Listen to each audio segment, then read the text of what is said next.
Hey, what's up? Welcome back to another live stream here on Free Will Photos. Man, today I got a lot of stuff to go over with you all here on the channel in regards to exporting. Now, before we jump too deep into all of that, let me go ahead and just make sure everyone's aware that ON1 is having right now, they're hosting their online sale, or a 20-year sale, I should say. And we'll just jump over to the screen real quick. So you can see here 20 years of celebration for the company being in service, and that's kind of what's spurring me to do these this 30 days of ON1 Photo Raw education and tutorials. So you can go over to the website, check out their timeline. I think it's going to be pretty informative for those of you who are curious. But if you're new to ON1, or maybe you want to pick up an upgrade, which these aren't the upgrade prices, but if you're new to ON1, this is what you would be looking at to pick up brand new. Now, I do have an affiliate link down inside of the description box below. All that means is for referring you over to the website, I make a commission if you use that link to purchase this software. And that's just a great way of supporting this channel, but that's at no extra cost to you. So today what we're going to be doing is going over a little bit of exporting. All right. Now, my computer is still in the middle of doing an export as I was preparing for today's lesson. So we're going to work around that. I may not be able to actually show you the exports in practice, but I mean, let's just be honest. Once you hit the export button, ON1 will spit out the photos and put them into folders for you. All right. Now, I do have some notes here because I want to make sure that I am getting to all of the items that I need to cover. So, definitely want to make sure that I stay on track there. And Chad, hey, thanks. Good to see you too. This is a live stream, so if you're watching this from a recording, then I am going to be interacting with the live audience, the people who have signed on. But if you got questions, if you're here live, I should say, if you have questions, put them into the chat box. I will get to them. I'm going to get through the actual lesson first, just to make sure that I am, being a good steward of everyone's time. And then I will get to all the specific questions, things that maybe you have about ON1 Photo Raw for exporting. That's what I'm going to be focusing on today, is exporting. All right. Now, with all that being said, why should you even care about exporting your images? Well, there's really three things. So the first one is if you want to send your images off to a print lab, so MPix, White Bay, I think, or White House. I don't know. There's some other print labs out there, right? Any print lab of your choice. If you want to send your images to them, well, you're going to have to export it from ON1 because you can't send them an ON1 file, at least not to the best of my knowledge. All right. That's going to be reason number one that you'll need to export. The second reason is you want to share your images on a social platform or in an email, or maybe you just want to text it to someone. That matters, right? If you want to share your images, then you're going to need to export them to a file format that is going to be supported by that platform. So we're going to talk about file formats as well in today's lesson. But the third and absolute most important reason, at least to me, the absolute most important reason that I want to export my images is so I have a backup copy of my final work, because I export to multiple hard drives. So if one hard drive breaks, then I still have the other one and I have all of my files on there. All right. I have lost images, and that was because I've exported to one file or one location. That hard drive was lost, misplaced, broken, stopped reading on my computer. Whatever the problem was, I lost all of that information or those images. And it's sad, but it's true. Some of those images are gone forever because I don't even know where the raw files are, because I didn't have good file organization at the time that this happened. All right. Now that I've learned from my lesson, and I'm hoping that everyone will learn from my lesson, you want to export to multiple locations, even if you export to just one location at first and then you copy to another location, that works too. But I'll show you with ON1 Photo Raw how you can export to multiple locations, all from one export instance, if you will. All right. So that's one of the things that we're going to talk about. Again, I'm probably not going to be able to show you the live export happening on my computer because for those of you who have been following, you know that my computer is on its last leg, and it's just the computer that I have set up for live streams, and it has all of my screen sharing software and things of that sort. So we'll go ahead and jump into the computer and we'll take a look at what we got here. All right. So here is just a collection of images, nothing overly special. But we are going to talk a little bit about preparing for export, because before you jump into the export window, it's always good to start with making sure your files are ready to be sent out of ON1 Photo Raw. All right. Because essentially when you import your images, you have complete control of them. You have complete control of them when you're editing your images, but as soon as you export them and you send them out into the world, you lose a level of control over your images. All right. And that brings me to my very first point that I want to make, which is you have to use the IPTC data. All right. And all this really is just information that tells people who the photo belongs to. All right. In this age of people stealing intellectual property and artwork and things of that sort, it really does help to make sure that you have your information in there. All right. And if I knew how to spell my name, there would be an R in there, but we're going to go with it. Now you can do this during the import process because ON1 allows us to import images and import all of this data while we're ingesting our images. But you can also just select a group of images and start typing in what all the information for those selected images, and it will copy all of this information in there. All right. Now there's a few fields that I think everyone should have on their images when they're getting ready to export. First one is the creator. Give yourself credit. You made the image and you created the image, you edited the image, like give yourself credit. All right. Job title, I always put photographer, just so that way if someone says, hey, the creator, what the job title is, well, I'm the photographer, right? That's just for me. You could do whatever you want. You could put superhero as your job title. It doesn't matter. It's your work, right? That's just the way it is.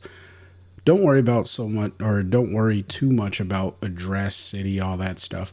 I do like to put the country in there, just because I want people to know that this is I'm a creator from the United States of America. I know that this channel attracts an international audience, so I want to say thank you to everyone who tunes in from all over the globe, right here in the US of A, as well as across the world. Thank you guys for the support, because honestly, you guys make this channel worthwhile every single day when I turn on the camera and I create these videos. So thank you, really.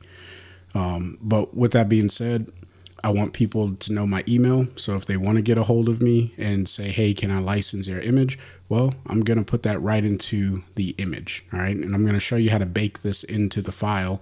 So that way, for those who are looking, they'll be able to find it. But, for those who are going to steal, they're going to steal your image. And unfortunately, that's just the way it's going to be.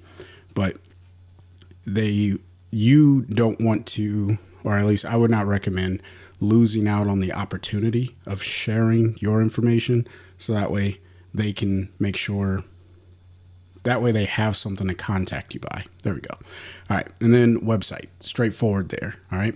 The headline is actually very important. And you'll notice on this image here, I actually typed in a headline.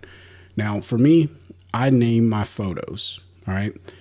I recommend that everyone at least assigns a name to their image, but that's just, a recommendation. For me, I like to name my files because every image that I create should have some sort of unique name, so it lives on my hard drive. And that's actually going to get to one of the questions later on about overriding images. All right.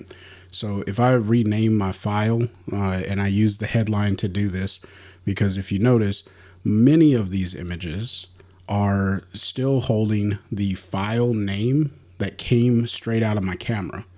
Now, these files that are up here represent some images from an earlier time before I started managing my files the way that I do. All right. My file management process is a progressive one where I'm always looking for a better way of managing my images. So before, during import, I would rename and then give this a counter number. So that way each image would be unique in file name. And that worked pretty well. What I ran into is when I shoot RAW and JPEG, my RAW and JPEGs would not stack inside of ON1 Photo RAW, because it needs the same file name in order for ON1 to tell that, you know, this is DSC05580.ARW, which it knows is the raw file, and then it needs the same file name .jpeg to know that it's the JPEG, and then it'll stack.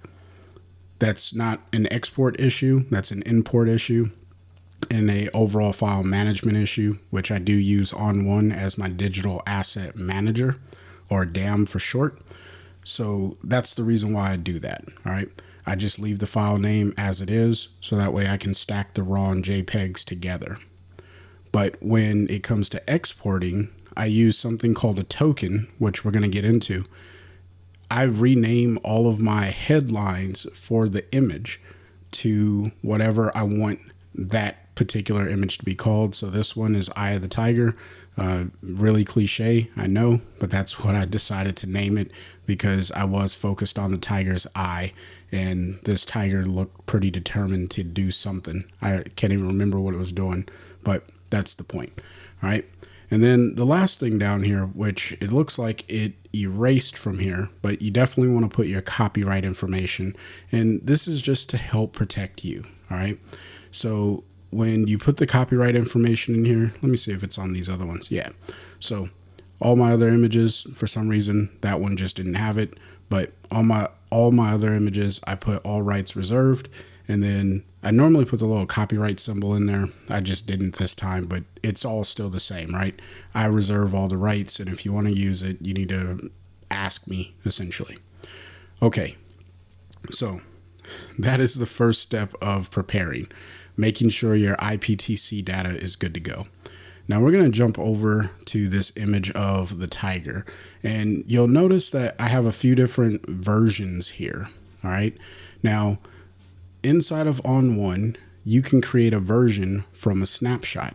And that's the way that I recommend, if you're not familiar with a snapshot, it allows you to test out different looks on an image, and it saves inside of the base image. So I'm going to go ahead and open up this file so I can show you what the snapshots look like. And then we're going to take a look at how you can create those versions, which are just a copy of all of the images or all of the settings that are applied to the image at the time. So here we are on the original image. There's no edits applied to it. And if I click on this one that says Brilliance AI, you'll see that this will jump here in a little bit. And it's still working that export job. So just give it a little bit of time to work itself through. Or maybe it's on the Brilliance AI one. Let's try look one. There we go. All right, so look one, I like this look. That was the first look that I got on this particular image. And I said, I really like this. I want to keep it going. All right. But then I was like, okay, what else could I do with this image? And then I created look number 2. And I added in a sun flare and, I got creative with it. Okay. I made essentially 3 different looks besides the Brilliance AI edit. But if I wanted to export this, I need to create separate versions so ON1 can make an export of each of these edits that I've created on the image. In order to create a version from the snapshot window, which is located at the top right of your navigation bar over here, or your right column, I should say, if you right click on any of the snapshots that you want to actually export or create a version of, then you'll right click on it you'll get this pop-up window, and then down here at the bottom, it says create version from snapshot. And that's essentially all that you have to do. Now, I'm going to go ahead and close this out, and we'll come back to our screen here, because that brought all of, like, I've already created the versions from each of the snapshots. So now that I have my 5 versions here, and this one just updated with this because I didn't actually click on the original when I closed it out, but that's okay because that's just life. All right. What we're going to do is go ahead and, before we jump into the export module, there's one more thing that you got to do to prepare for exporting. All right. And this comes down to the Finder for me. Yours, if you're on a Windows, it'll be File Explorer, but for me, it's going to be Finder. I'm going to go ahead and click on my hard drive where these images are being saved to. Now, you'll notice I have 2 folders here, all right? You don't have to do your file setup in this way. Let me go ahead and zoom in on this real quick. I just want to make sure that everyone can read that. So there's 2 ways that you can do, or there's multiple ways that you can do this, but this is the easiest way. I teach this to all of my students who sign up with me because you want to be able to locate your images. And this is how I always recommend setting up your file system. You have your unedited images. And if I open this up, these are all of my unedited images that I've loaded onto this hard drive, and then I've ingested into ON1, and this is essentially my working folder. All right. This is my working folder with all of my images where they're stored on the hard drive. And then I have my edited images, and this is where all of my export images go. All right. And you could even rename this to exported images if you really, really wanted to. All right. So I'm going to go ahead and double click to open this up, and you'll see that this is the export of those tigers that's still happening. Let's actually take a peek in this folder to see how far it's gotten. So it's only exported 2 of those images so far. All right. And I even put this on small mega or a smaller file size, hoping that it would export a little bit faster. But this is not an issue of ON1. This is an issue of my computer. All right. My computer takes a long time to export, and it's just unfortunate that it happens to be on the same day that I'm talking about exporting images. That's just life. All right. But I digress from that. And what we'll do here, or what I'm essentially saying is I'll have all of my exported images into this folder. So I'll be able to find them very easy. And I give all of my folder names something that I can look at and say, oh, that's what's inside of that folder. You won't find on any of my folders a date unless the date is very specific, like someone's birthday or an anniversary. But like the photo of these tigers, or the photos of this tiger, I wouldn't have put a date here. That wouldn't have triggered for me because that date is really insignificant. So instead, I titled the folder multiple versions of a tiger, right? That just lets me know there's multiple versions of a photo. I could have renamed this to whatever I wanted to, really. But the point is, I don't file my images by date or export them by date. For those of you who like to put dates in your files, don't worry. There's a way of doing it, and I'm going to show that here in the export. And we're going to jump into the export module now. So inside of ON1, there are a few ways of getting to the export module. All right.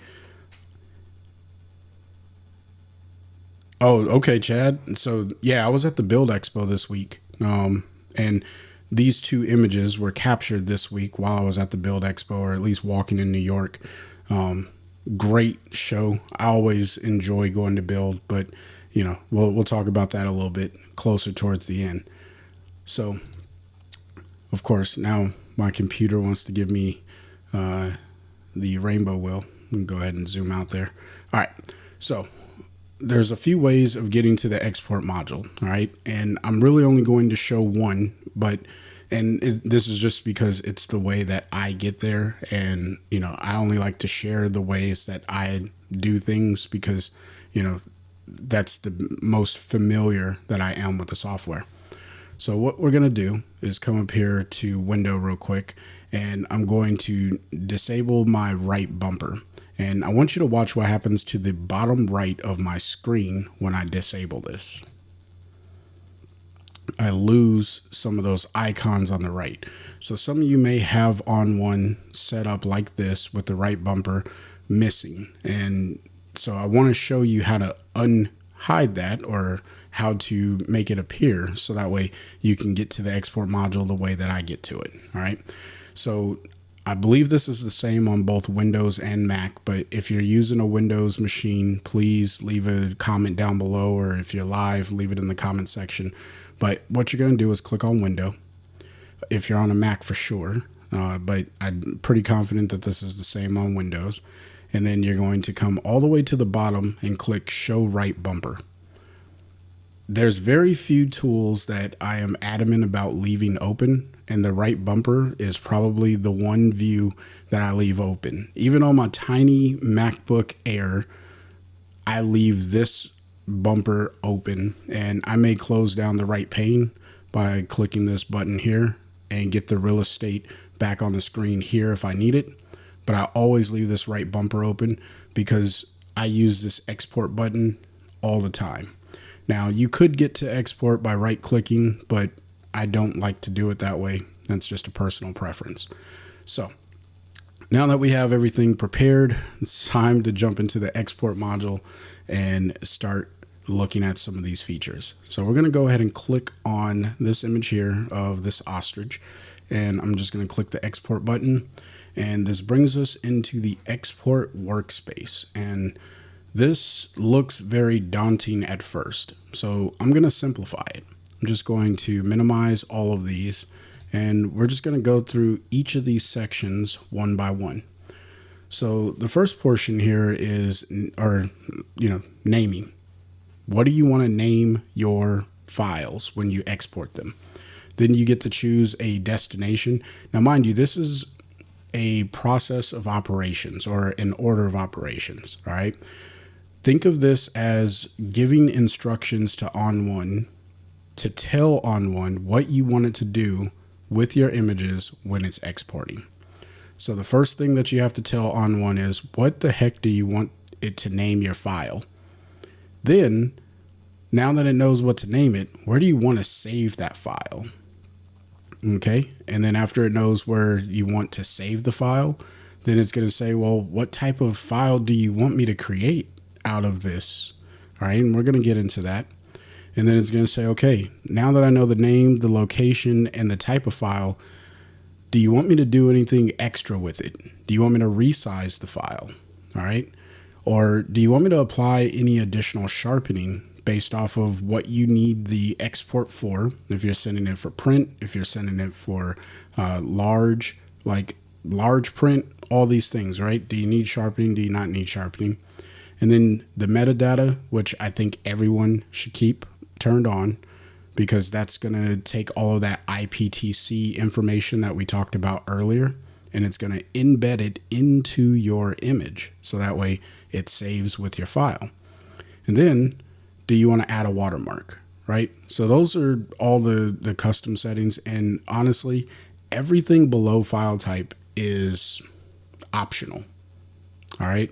Now, again, I do have a strong preference to leave the metadata on, but you can see that pretty much on my standard export, which these are presets for export, and you'll notice I have quite a few of them. And we're going to get into making a preset as well. But when I rename, or when I export a photo, I just want to start here with the name. All right. These are my standard options, right? Naming, and then I have a destination, file type, and then metadata. So let's open up naming. Now, naming is pretty straightforward. You can see here that I have a sequence, and I'm using these little gray things called tokens. Now, I'm going to go ahead and delete this because I'm going to show you how easy it is to recreate this. All right. And you can mix and match this however you want. And you can also mix this with plain text. But how do you want to name your file? Now, you can use presets if you have anything that, and you can create a preset, and I'll show you how to do that. But we're going to start from scratch. So the first thing that I like to do, remember, I use that headline field. All right. Now I'm going to go ahead and hit add token over here on the right. And then to get to the headline, it's a part of the metadata. So I have to come down here to where it says metadata. And then it's a part of the IPTC content. And I'll show you how to locate that because I don't think I actually filled in the headline for this particular image. Now, you can also use inside of the IPTC image, you can use the title field if that's something that resonates more with you and, you know, something that you're more excited about. But I can do IPTC content and then click on headline. And you'll notice that I start to get an example here. Now, when you select headline, if it's blank, it's going to show up blank up here. So I'm getting nothing.jpg, right? Or blank.jpg. So that tells me I need to stop what I'm doing and go back to my image inside the browse and type in a headline. So I'm going to hit cancel. So that way it closes out the export module. And then it's going to say, do you want to save these settings? Because I've changed the settings from my standard export preset, ON1 is smart enough to notice that 9 times out of 10, you're not going to want to save your settings. So when you get this little box, just hit no. All right. Unless you really want to save your settings, but be careful because this box pops up and you think that it's saving something that is completely different than what you actually want to save. So definitely want to hit no. All right. So I need to open up this left pane and then scroll down to the headline, and we're going to type bird brain. I had a squirrel brain when I started this. Now I think I have a bird brain. All right. I'm just kidding. Having fun here. Chad said he found out the hard way about reset or renaming the export settings. So yeah, it sucks. Especially when you think you're coming back to something that's already set for you to realize that it's established the old way. But it's nice that ON1 does give you the option to hit yes or no in that field. Yeah. And I don't really know of a better way for that to work. So, because headline is already in here, I'm just going to go ahead and delete just those two. And you can see that now my example, let me zoom in here a little bit. My example now says bird brain on it because I've added in the headline. So I'll zoom that back out just so that way we can stay focused here. Now, I like to use underscores or dashes to separate my tokens. And let me show you what happens if you don't use an underscore or a dash. If I hit add token, and then I'll go in with a sequence number, and we'll just do a 2-digit sequence number. Look at what happens in our demo here, or example. You can see it just says birdbrain 00.jpg, and I don't want that. All right. I want this to be a little bit better. So let me just zoom back in here. It's hard doing this live. You know, when I edit the photo or videos, I can just add in the zooms in post-production and it makes it a little bit easier, but I'm controlling everything live. But with that being said, I'm just going to put a dash. And now you can see, because I put a dash between these two tokens, I now have birdbrain -00. All right. And I can choose the starting number. So let's say I wanted that to start at 57 because I want it to be odd. I don't know. Boom. Now it's starting at birdbrain -57. All right. Or if I just want to start at 1, I can put it at 1 and then hit tab, and you can see I now have birdbrain -1. All right. So that's the sequence number. Now, for those of you who like to put dates on your image, this is where I would recommend that you put it. after the headline or the title of your image set. All right. Now, let's say you don't want to use headline. Well, what I could do is delete that token, and I can type in manually bird brain -01. All right. And now if I wanted to, I can come in and I can hit dash, and then I can hit add token, and then I can go date, and we'll just go year, month, day. That's my favorite date format. I like to know the year, then the month, and then the day. And now you can see I have year, month, day. Let me move this down. I have year, month, day following my sequence number. And you can put these wherever you want. So if I want this token to be up here in the front, I can just delete it. And then I can come to the right after that dash and then add in another token. So I can go with the date again, year, month, day. That time it's just a 2-digit, and then put another dash. So this is extremely flexible for anyone who is looking for the most flexibility when it comes to exporting their, renaming their files during export.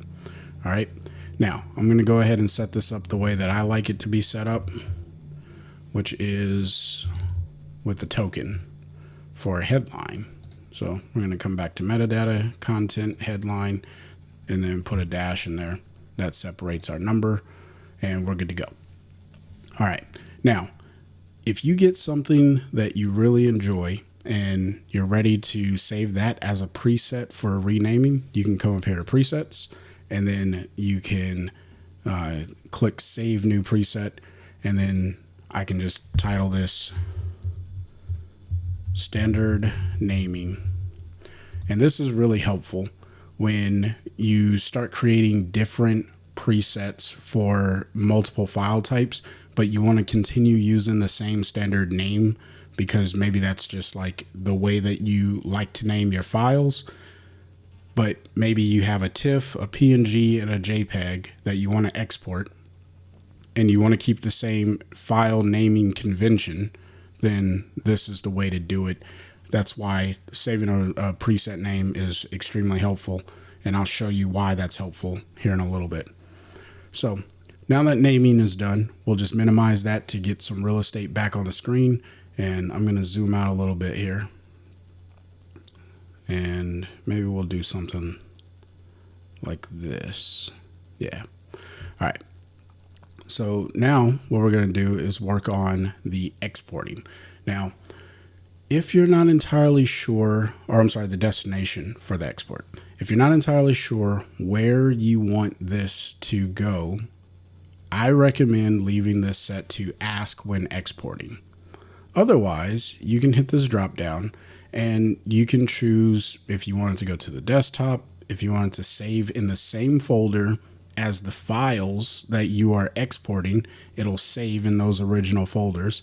And this is really helpful if you're working with an album and your images are spread across multiple folders on the same hard drive, or maybe even multiple hard drives, and you just want to save a copy of those images, the edited versions, right next to the original files. All right. That can get a little confusing to go find them later, but maybe that's what you want to do. So save folder as original, or same folder as original is a great way of doing that.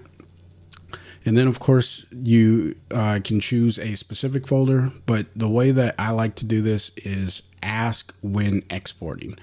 All right. And choosing other folder allows you to look onto your Explorer or Finder and just navigate to a folder and select it. That's all that is. All right. But ask when exporting is my personal favorite.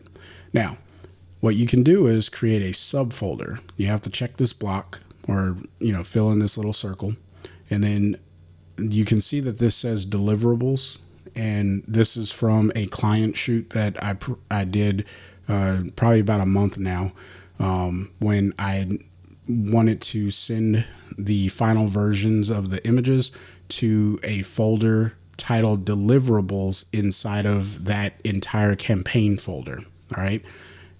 This is like the flexibility that we have with exporting and maintaining organization. It is important to maintain organization while exporting, because if you don't, then your files are just going to go all over the place and it's going to be chaotic. All right.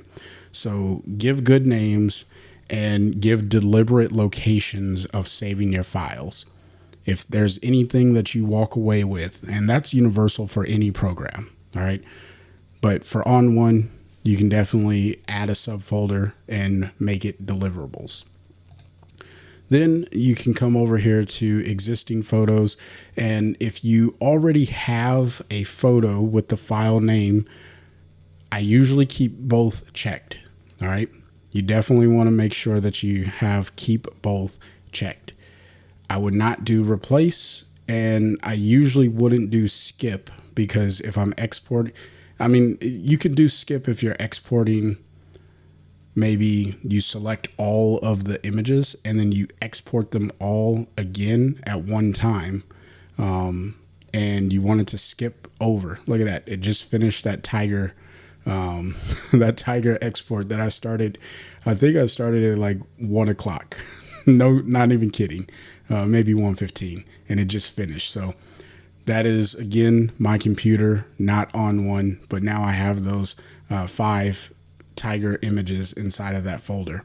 So clearly not going to export anything, but hey, there we go. With that being said, if you want to skip over some of your creations, then you can definitely skip over them. That way you don't have duplicates, but I don't recommend it. All right. I recommend keep both checked. That way, if you have duplicates later, you can delete them. And if you're doing hundreds of files of exports, then maybe skip would be helpful. All right. That's out of the way. Generate subfolders. Now, this is not something that I use frequently, but ON1 gives you a lot of power in the regards of what you can generate a subfolder for based off of these tokens. And you can even type in here of what folders you want them to be called. So let's say you were photographing a wedding. That'll be a prime example. And you want to, like, you've actually put into the images, because you want to take inside of metadata and then one of these, IPTC content, you want to use keywords. So this is how it's going to get crazy. All right. You want to use keywords. That's probably not the best way. Let's see. What would be a good way of categorizing this? I didn't work this part through, but we can do it nonetheless. So we'll go with labels or ratings. Yeah, we'll go with ratings. All right. So right now it's set to 5-star rating. And based off of the number of ratings that you give to an image, right, 1 through 5, it will create folders with 1 through 5 stars. So the things that you, and maybe you categorize your wedding as getting ready, that'll be 1 star. This isn't like deeming the quality of the image. This is just separating the events on the day. All right. So 1 star could be getting ready. If you're doing a first look, maybe that's 2 star. 3 star could be the ceremony. 4 star could be the reception, the thing after the ceremony. And then 5 stars, that could be one of 2 things. That could be your absolute like glamour shots, or those could be the things that the client deliberately asked you to create, and you want to export those and you put those into a 5-star. Usually your 5 stars, you know, at least from my understanding of wedding photography, I've only shot 1 wedding my entire life. But nonetheless, if the client asks you for something like, hey, I need you to get a photo of Grandma Sue because, this means a lot to me, right? Well, I want to make sure that I put that into the 5-star because I want to make sure that whatever my client has asked me for, I'm able to deliver on that first and foremost. The photos at the reception, unless there was a deliberate ask for a photo at a reception, then I don't really care. All right. But those 5 stars could be either what the client asked for, or that can be a different aspect of the day. All right. And that's what you're generating these subfolders for. So you have to actually put those star ratings on the files as you're going through them, and you'll organize them that way. But you can generate subfolders, and then afterwards you can rename those folders to the events that they correspond to. So getting ready, first look, ceremony, family photos, reception, client requirements, whatever you want, right? I don't use this that often, but that is one of the ways that you can use the generate subfolder. All right. Now, inside of the destination, and this gets overlooked quite a bit, I always leave show and finder check because it's going to show me exactly where that image was saved on my hard drive or external hard drive. But you can do a few different things. And this create a zip archive, I recommend making this a separate preset. And when I do my client work, I don't know if I have that here or not. I think I may have removed it. Yeah. But I used to have a preset that it was create a zip archive. And what this allows me to do is while the images were exporting, I would create a zip file. All right. And I guess you could do it in the same, but I did mine separate because the zip files that I wanted to export were different file types. That's why, now that I remember. But nonetheless, if you check this little bubble, what it's going to do is put all of those images into a zip file for you. This is really helpful for archiving on cloud systems like Dropbox or Google Drive, where you are paying for storage on the cloud, but you want to back up your images. All right. Now, I don't necessarily need to do this anymore because I have a different storage program that I'm using, which is Backblaze, and it works really well for what I need to do for client work. But nonetheless, you can create these zip archives, and you can send, or you can put this onto your cloud storage because it compresses it, but you're getting those, you're still maintaining those files. All right. So if you need to recall them later, or if you need to deliver these images to the client, then that's another way of doing it. All right. Zip archive is a game changer. And for those who are doing client work, I can't recommend that enough because it is super, super helpful. All right. Then we have the open in. All right. Now, this is for anyone who wants to export their images to, in this case, Adobe Lightroom, if you have that. But if you don't, you can choose other applications in here. I won't open this up just for the sake of like my computer tripping. But I do have a lot of programs. You can send it to Luminar Neo, Affinity Photo, Capture One. If you have another standalone program, then you can open the files into that program. Because what it does is it saves to the location that you told it to save, and then it opens in whatever the program is, so that way you can continue working. All right. Now, for me, what I like to do is just leave it right here in the show and finder. That's like my standard practice. All right. Again, we're on standard export here. Let me move that above my big melon head. Standard export here. All right. And what that, or I'm sorry, that's the preset that we're working on. All right. Now, with that being said, we got destination out of the way. So we have now told ON1 what to name our file and where to send it. Now we need to tell ON1 what type of file do we want. All right. The most common format is JPEG. And if you choose if you click this drop down and let's say we select original, we get some different options. So for every option that's in this drop down, you get different thing. I mean, with PNG, you don't get to change anything. And same thing with DNG, but JXL, and then JPEG, you get this quality slider. With JXL, you get a bit depth. All right. I know I'm jumping through those pretty quick there, but the point is you get to choose what type of file you want to send out of ON1. And I just want to zoom in for you. Let me zoom out and then we'll zoom in like this. There we go. All right. So you get to choose the type of file you want, right? If you want whatever version. Most people are selecting JPEG, but some people are working off of TIFF, some are working off of PNG.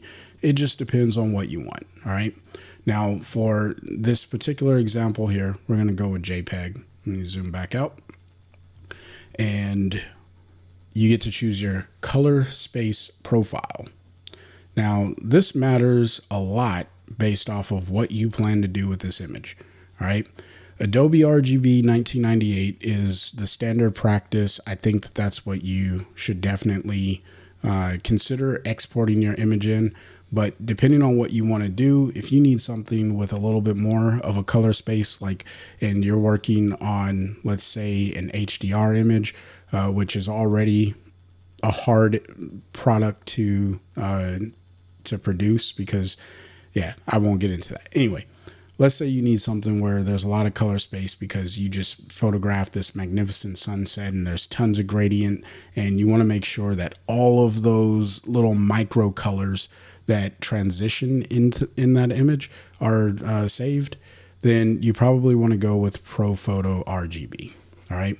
The three that I recommend are in order, by the way: Adobe RGB, sRGB, IEC, all these numbers. Don't worry about that. sRGB is what really matters. And then ProPhoto RGB. And the only reason why I recommend ProPhoto last is you'll know why you need it and then you need to use it. All right.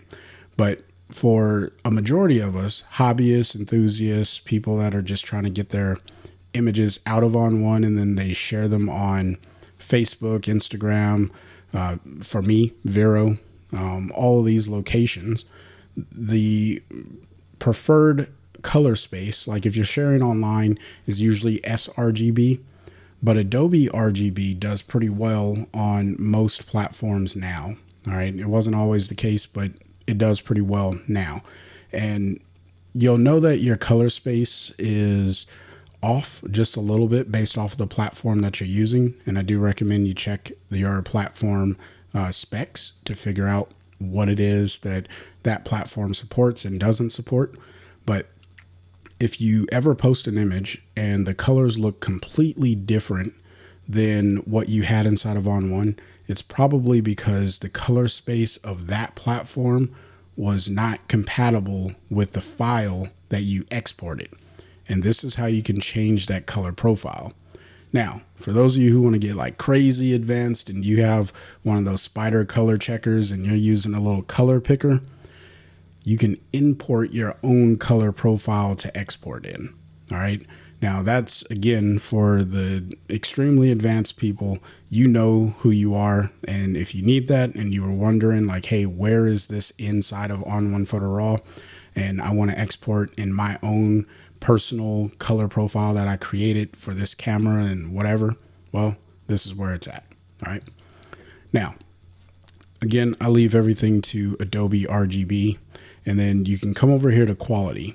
Now, there was a question that came up and, I want to address it. And it was specifically in regards to how do I maintain the file size of my image when I export it?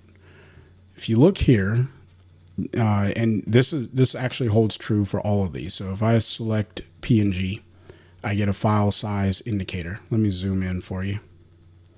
So I'm on PNG, and you can see for this particular image, it's going to be 153 megabytes.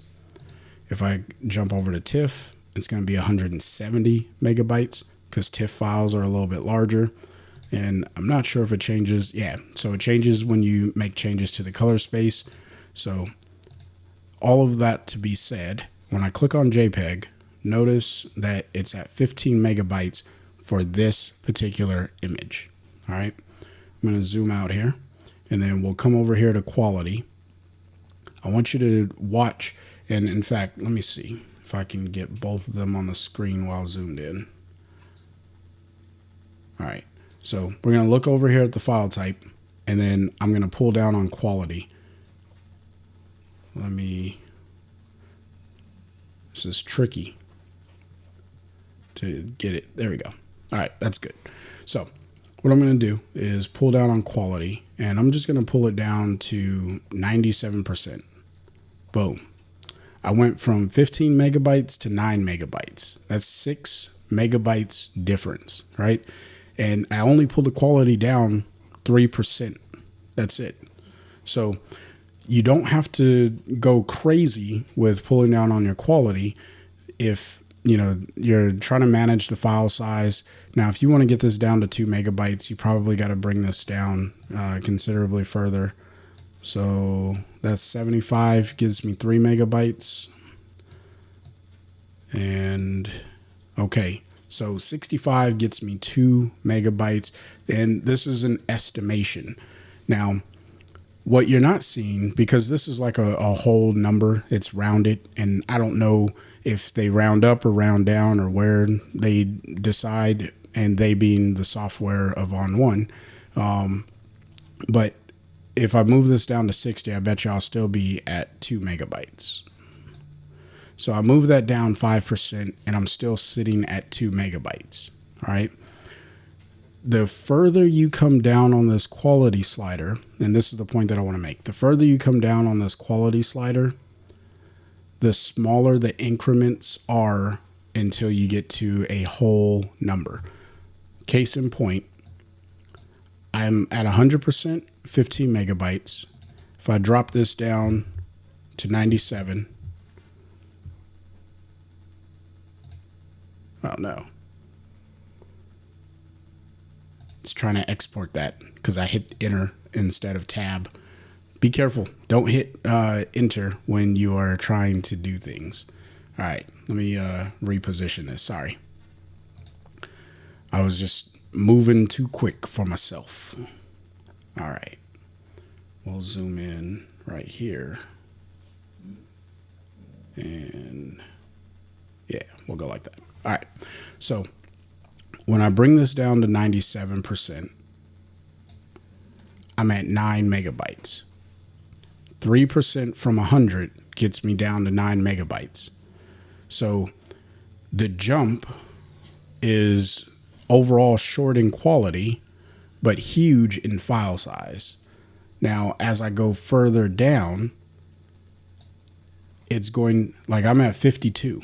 Remember, 65 gave me a 2 megabyte megapixel or megabyte file as well. All right.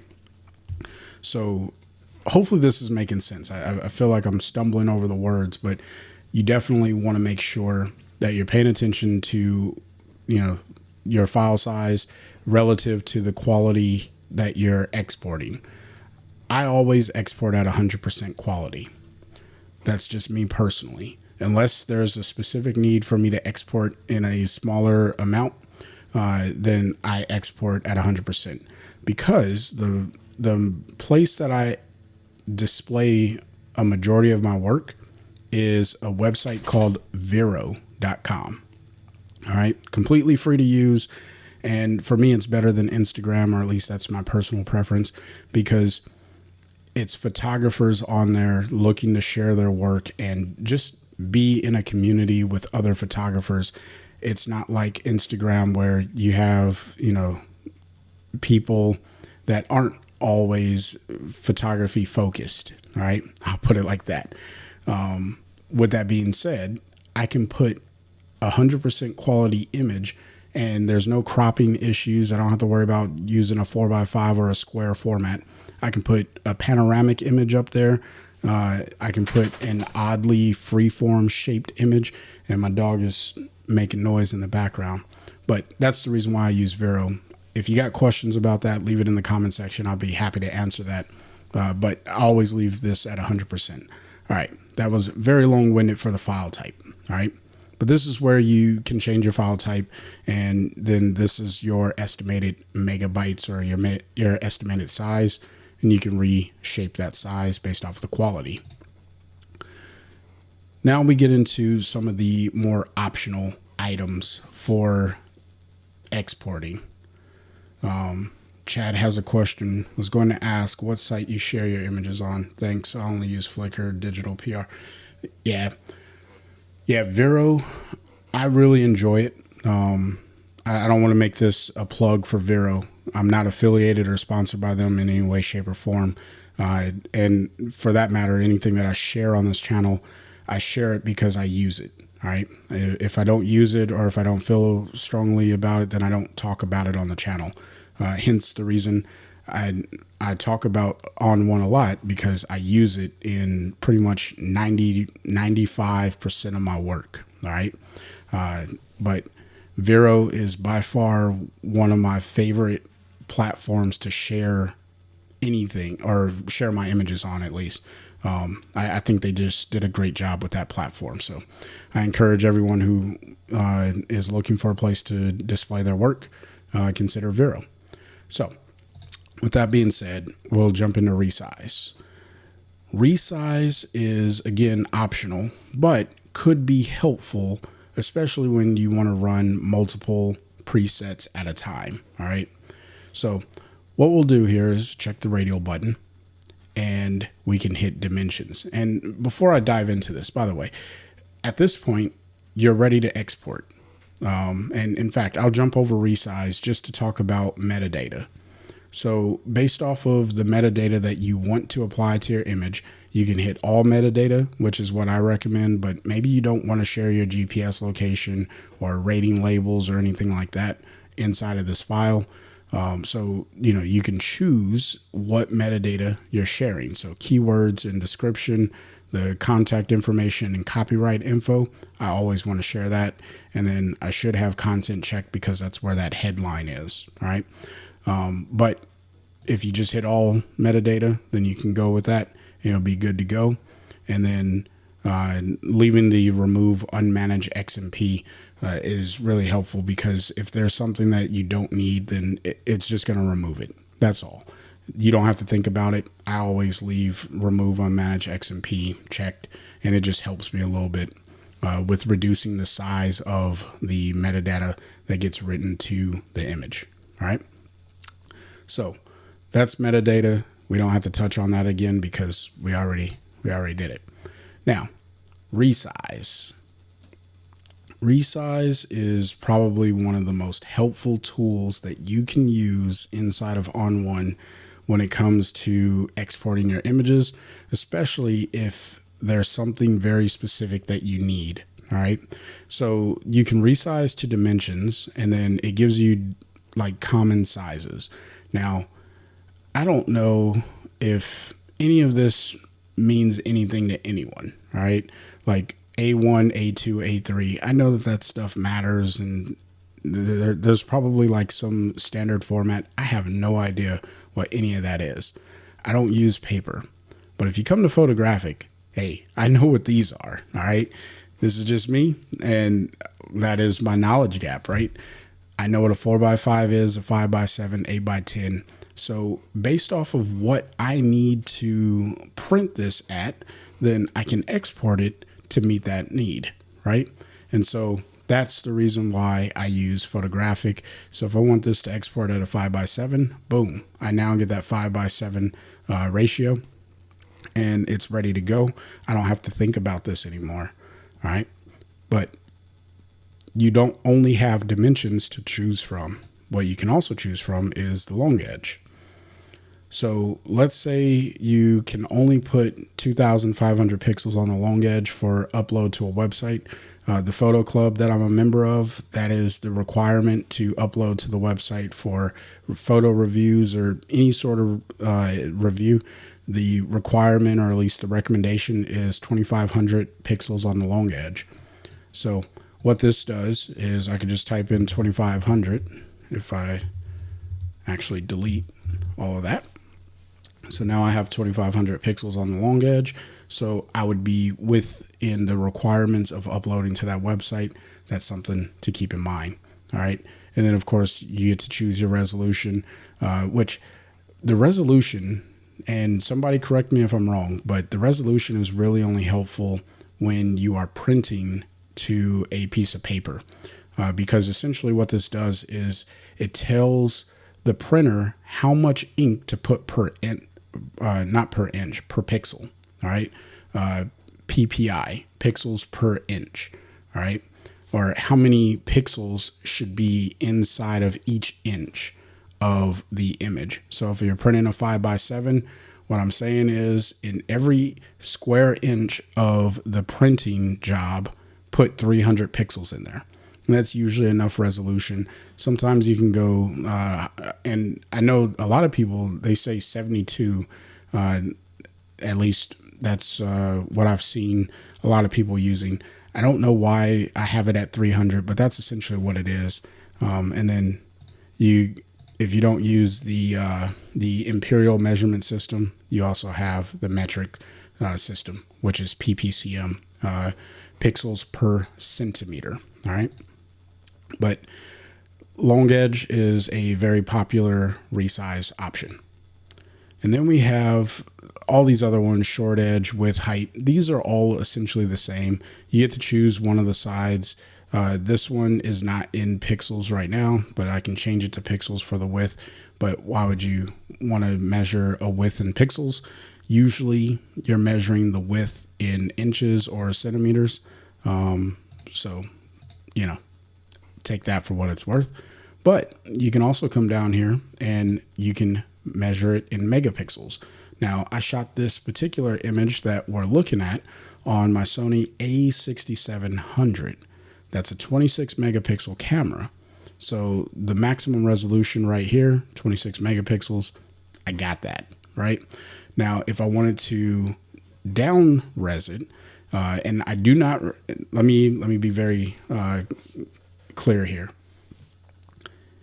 If you cropped into the image and you need to include more of the resolution, this is not the place to resize your image. I actually have a video coming out showing how to use Resize AI so that way you can get more resolution. And the gist of it is you need a new file. This resize tool that's inside of the export module is going to work off of your actual image and whatever information is in there. It's not using any of the fractal knowledge or tools that ON1 provides through the Resize AI. All right. So I definitely recommend, hang on for that video. It will be released. I don't know which day it is. It's already in the works. It's going to be released. However, if you need to downsize in megapixels because you need something that's going to be lower resolution for whatever the reason is, maybe you're uploading to a website that doesn't allow for a 26 megapixel file to be read. Maybe you're making something for a game. I don't know. And whatever it is, you need it to be smaller. Then this is the place where you can go down. All right. I don't recommend going up or trying to resize the image based off of the megapixel count that either the camera shot at or what you think it should be. So essentially, if you cropped into the image, you'll see this number go lower. Instead of it being at 26, it may be at 18, 16, 14, depending on how much I cropped. If I try to move that number back to 26, I'm going to get a very distorted looking image. All right. I just want to make sure everyone knows that because this is not the place to resize your photo. All right. And I know that it says for enlarging. Trust me, this is not the place. All right, don't do it. So we'll go ahead and turn that off. And if you got questions about resizing, please let me know. But I would also encourage you to hold on for that video, because that's going to help with that. All right, so sharpening. Now, I usually only apply screen low, but if you know the type of paper you're printing to, which this is assuming you're not printing from ON1, all right? Now, I have an HP photo printer that I print a few images to, like if my kids want a photo of themselves for whatever, I print to that. And I use a matte paper. So I'll either use matte paper high or low based off of what edits I've done to the image. But if you're using a glossy paper, then you can do glossy paper high or low. All right. This works the exact same way, but what you're doing here for the sharpening is you're exporting an image that you can send to a print lab like Snapfish, MPix, White Borders, or White House. There's so many print labs out there. Whatever print lab, maybe it's a local print lab. If you're going to print on matte paper and you know it, then maybe you want to export this at matte paper low. But if you're going to do this, my recommendation, go to the print lab website, ask them what their preferred file types are for exporting, and then export that from ON1 and ask them about sharpening. Because some print labs, when they receive the digital file, they'll render a color check, and they'll also do a little bit of sharpening to make sure that you're getting the best quality image. So just keep that in mind. All right. At least the good print labs. I don't know if Snapfish will do that. Not that Snapfish is a terrible print lab. I digress. All right. Then you have some manual controls, and this is essentially the same controls that you have inside of the ON1 effects when you are sharpening your image. So I'm not going to go over that because that's pretty straightforward. But here's the problem. You can't see what this is doing. So take that for what it's worth. And then we have metadata we already went over. And then the last optional item is watermarks. Now, I don't have a watermark loaded in here, and let me see.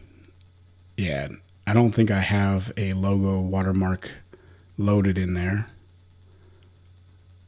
Oh, what do you know? I do have one. Boom.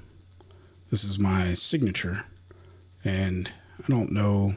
It looks really, really small here because that's the preview. But if I go ahead and make this a little bit larger, and I mean, it's coming through. Let's go with this one. Or is that the right one? Nah, we'll go white, because that should pop up a little bit easier to see on screen here. And let me zoom this out, and then we'll zoom in like this. So that way, boom. Now you can see I have a watermark on there. All right. Now I get to choose the position of the watermark down here at the bottom if I want it to be smack dab in the center, because I don't want anyone to steal my image unless you crop out all of the photo. I could just click there, boom, it's right in the middle of the image. And then I can choose the opacity. Right now it's at 100%. And then of course I could pull it down to around here. This is really great if you're sending proofs to a client. I've used this a few times to send out a contact sheet, and I put a watermark smack dab in the center, just so that way if, you know, the client got a little froggy and decided to take the image and not pay me, then, you know, that was another thing. But, you know, if I could, always get paid up front for the work that you complete. And if you can't get paid for at least 80% of the work, get paid for 50 as a, not a deposit, but as, oh, what is the word? A retainer. There we go. Deposits, you usually have to refund if the work doesn't go through. A retainer, you do not have to refund Consult with your own legal professionals on that. But I have since renamed all of my fees, at least to book me. There's a retainer fee, and that goes towards the project that they asked me to complete. But the retainer fee is, it ensures that I at least get something out of the work. All right. When you send a contact sheet and you need to put a watermark on it, so that way, you know, they can look at the images and approve them or proof them, whatever they need to do, they can do that. And if they decide to screenshot it, well, there's just going to be this big watermark on it, and that's going to make, like, that's a clear giveaway that they didn't pay for it. And it's easy if someone's like, hey, what's up with that? All right. I digress again from that. But you can also hit repeat. And what the repeat does is it makes it go off to the right there. So if I pull the size down, and we'll just go to the top left corner here, it only repeats it. And I'll pull the opacity up just so that way you can see what's happening. And pull the size down. It's kind of hard to see, but it's just repeating it to the right. What I would love for this to do is repeat it over the entire image, kind of like what Evoto does once you start using the sliders, if you're familiar. But if you're not, I would like it to repeat in a diagonal pattern. That way it's a lot easier, because if you put it at the bottom, people can just crop that bottom portion off, and now that watermark is kind of irrelevant. Hence the reason why you should always get paid up front. That's just me. Or use a website that allows you to send digital proofs that don't require a watermark on the original image. And then when they pay for the file, that it'll place a watermark over the image. And when they pay for the file, it will send them a copy without the watermark. And you don't need to export the image with the watermark from here. All right. But of course, if you're like just trying to sign your own work, like my signature here, which is really, really sloppy, but it's still mine. I love it. Boom. I now have my name on the image. Maybe I want to put that in the bottom right, and I'll need to make that a little bit smaller. And there. Now I have my signature. It's in the bottom right. It's hard to see on screen here just because of the image. If I put it on the left, you can see it kind of show up over there just because it's brighter. But that is the watermark. All right. I'm going to get a sip of water, and then we're going to jump into some scenarios, and we'll kind of walk through building a preset, because you can see here I have quite a few presets. So just give me a second.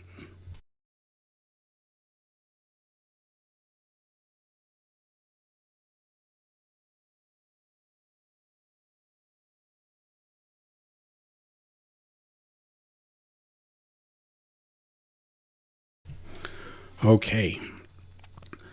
So making a preset, it works essentially just the same as creating a preset inside of other windows of ON1. So I really appreciate about that. From ON1, they keep things very similar. All right. So we're going to build a few presets here. So the first one is just our standard export. We got that good to go. The next one is going to be a file type change. So instead of a JPEG, I want to export a digital negative, or DNG. And you may want to do this for a number of reasons. Again, that archive one that I created, it was a DNG archive. And the reason for that is I wanted to keep the negative files, so that way if I needed to prove that I own the images, a digital negative, it's almost impossible to recreate those in multiple ways. All right. So you could take the raw straight out of camera, which is the best. But what I like to be able to do, if anyone tries to take my work, which I've never had that happen, but you never know when it will happen. So I like to be prepared, right? Is the digital negative has all of my edits on it. And I also keep the camera raw file, or the raw file that comes straight out of camera. So if we ever went to court, I can say, well, look, here's the file straight out of camera, and here's the edited version of the image that was stolen from me. All right. And that becomes a lot more like credible for me as the creator. Now, again, I'm maintaining that IPTC data that I've put into my file. So this is where, you know, the rubber meets the road of protecting your work, because there are people out there that will steal your work, especially if they're taking it and potentially uploading it to stock websites and making money off of your work. Or maybe they're reselling your image to someone else and they're making money off your work, or people are taking your work and putting it onto their products and making money off of your work that way. There's so many reasons why you want to be able to protect your work. And this is where the rubber meets the road with your exports. All right. I get off my soapbox on that. DNG, that's one of the file types. So now that I have this set, because everything else can be the same, it doesn't need to change, right? The naming can still stay the same. The destination can also still be the same. Let me zoom out here just so you can see the full screen. Everything can stay essentially the same. All right. What I can do is come down here to the bottom where it says save preset, and I can rename this standard DNG. Now, I just wrote stand for shorthanding it, but you could rename this whatever. It doesn't really matter. All right. And then I can hit save. Now, it says the settings for preset standard export have been changed. Do you want to save them? The answer is no. All right. Because again, going back to the first time that I talked about not wanting to save over your preset, you don't want to save over your preset, because the preset that we just created is right here, stand DNG, and that's going to be our DNG Adobe RGB 1998. So I'm going to hit no, and that's going to keep my standard preset intact. All right. Now, for all of your presets, you get a quick glimpse as to what file type and the destination for that particular image, or for that, not for that image, for that export preset. All right. So this one we just created, it's got the DNG Adobe RGB 1998. So I'm going to create a digital negative with that color space. If I come in here and change this color space, so that is under our file type. Well, I can't change the color space because I would need to be in one of these other options. So if I wanted to change the color space here for a DNG specifically, right? Because if I select DNG, I don't have that option. If I wanted to change the color space for a DNG, I would have to do that on the file itself inside of the edit module. So we won't worry about that. But let's go ahead and create a, let's see, we can go with a TIFF, all right? We'll create a TIFF file. And this one, I want to be in that sRGB color space, or Pro Photo, right? And you can see I get this update in real time over here, but I'm modifying the standard DNG. So what I need to do is click Save Preset, and then we'll call this standard TIFF and hit save. And now it's saying, hey, you made changes to the standard DNG. Again, you want to hit no on this so that way you don't lose your preset settings. So now I have 3 preset or export presets available to me. Now, as it stands, because all three of these have a little dot inside of them, they're all going to run on the image of the ostrich, because remember, that's the image that we selected. If you don't want all three of them to run, then you need to uncheck these little radial bubbles until they're empty, right? Now, I could run as many of these as I want to. So you can see for the YouTube thumbnails that I create, I have one that exports JPEG, Adobe RGB into a YouTube thumbnail, and then I put that into Vero and I create the actual, or I'm sorry, not Vero, into Affinity Photo, and then I create my thumbnails for YouTube. Or I created one specifically for the 30 days editing challenge that I'm making right now. Any photo that I edit inside of ON1, I save it into this area, so that way I have a collection of those files for that 30-day period. And then I also use these to create the thumbnail, right? And then my favorite upload, this is the one that I use probably, I mean, heck, I'll say 98% of the time, right? Whenever I export from ON1, most of the work that I'm exporting from here now is personal work, and I want to put it into Vero. Now, I've made a video in the past showing how you can save to iCloud for those who are using a Mac computer. I save directly to the iCloud, so that way when I'm ready, I can upload to Vero from my phone and everything is just available to me.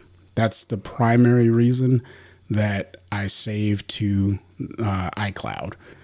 The other reason is I have my portfolio available to me, not only on Vero, but if someone says, hey, can I see some of your work?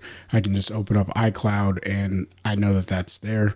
I don't have to worry if there's a platform that's going to go down or not have access to the platform. You know, I am kind of putting my eggs in the basket of Apple, hoping that nothing happens with my iCloud, but you get the point. All right. I have a little bit more flexibility there, but all I did was I chose the destination. I chose that other folder, and then I navigated to my iCloud drive and I created a folder called Vero Uploads. So that's another way of saving to a destination that isn't a hard drive.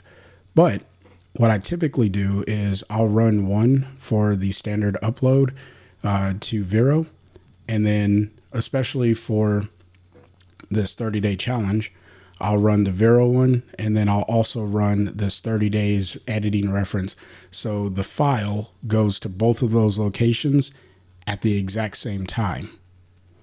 Now, where this becomes extremely, extremely powerful for those of you who want to back up your images, which I highly recommend you come up with a backup method, is you can send one image, let's say, to hard drive A. And for me, hard drive A is represented by Vero, but hard drive A could be a physical hard drive for you, and hard drive B could also be a physical hard drive. And in my example here, hard drive B would be the photo archives drive, which is where I save all of my images. And let me just zoom in on that. So volumes, which is just the way that ON1 reads any media that's plugged in, or I'm sorry, not ON1, how Apple reads media that's plugged into your computer, hard drive wise. And then the very first thing there is photo archives. And then I have free will photos, thumbnails, reference images, and then 30 days editing, right? So that way I have all that in one easy to find location. Remember, I don't save anything by date because to me, dates are irrelevant. And I know that there's some people out there that want to save photos by dates, and that's fine if it's working for you. But if you ever run into issues, then I think it would be a good idea to stop trying to save by date and save by event type. Event type is going to get you so much further than saving by date. All right. Just a personal preference, and I get off my soapbox there. But essentially, this is my drive letter B, or my second drive. All right. First one is Vero. Second one is this drive right here, which is my photo archive. I'm backing up to 2 locations.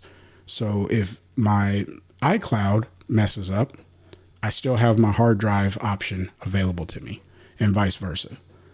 That's what I mean by backing up your images. Now, you can do it again running straight from ON1 to those 2 locations. And if your computer is like mine, where it runs just a little bit slower than ON1 would like it to, or whatever, then you can export, let's say, to drive A, and then you can copy it from drive A to drive B. And that's another way. And that's a good way of backing up your images, but you definitely want to back up your images. So we went over pretty much everything that was in my notes here. And I think I also covered all of the questions that I got from the questionnaire that went out for those who responded from the newsletter. But just so you know, I know that I addressed them.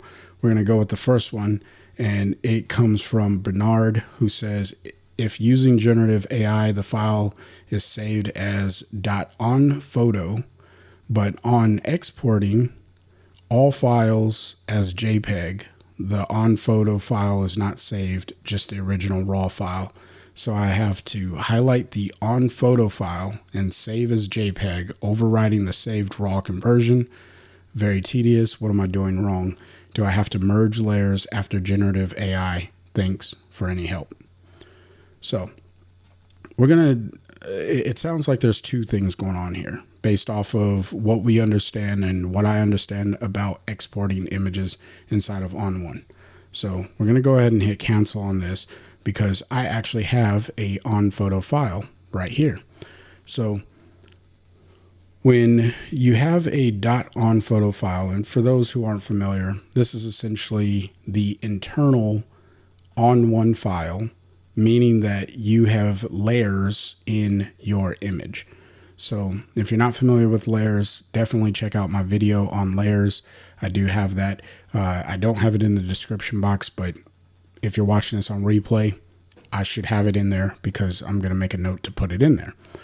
But if you're watching it live, definitely, you can do one of 2 things. Go over to the channel and type in the search box layers, and I have a layers masterclass. It talks about onphoto files, or you can just come back to this video a little bit later today, and you will find the link to that video in the description box. But here's the deal. When you have an onphoto file, it is not an image it can be exported, but it's not an image. All right. This is just a container inside of ON1, meaning it's referencing all of the images that were either created through generative AI or the images that you stacked inside of the layer because you added in, 4 or 5 different images, whatever it was. When you come to export this, everything works the same. All right. What's probably happening is the raw image that you are exporting, which I'm not entirely sure why the raw file is being overridden, because that doesn't sound like an export issue. It sounds like maybe your onphoto files aren't actually saving in the browse module, because the original raw file doesn't get rewritten. Like ON1 works non-destructively. But when it comes to exporting the file over to JPEG, because I think that's what the question was asking, right? File is not saved, just the original raw file. So I have to highlight the onphoto file and save as JPEG, overriding the saved raw conversions. Okay, so yes, if you want to export a .on photo file, you're going to lose the raw conversion unless you come over to file type and then you click on DNG. That's going to keep your raw edits. All right. Now, if you are keeping all of your work inside of ON1 Photo Raw, that .on photo container is still going to be the best place of working inside of your image. All right. But if you want to go to a different program like Adobe Lightroom or Affinity Photo or somewhere else, Luminar Neo, and you want to maintain the raw format with all of the edits that you've created inside of ON1, then yes, a DNG, you're going to want to export that, and then using whatever file format process that you choose, or I'm sorry, file naming convention, I should say, you're not going to lose your raw images. The raw file inside of ON1 is going to be untouched. And instead, what you should see on the raw image is a little icon. Let me zoom in over here for you. Let's close this down. You'll get one of these little plus minus exposure icons. What that's telling you is, or what that says about the image, is that ON1 has, or that this image has been edited inside of the edit module. Now, if you are working again with a ON photo file, then you'll have these options here, with the first one showing that there's a layered photo, and then the second one showing that you have non-destructive settings or that the photo has been edited.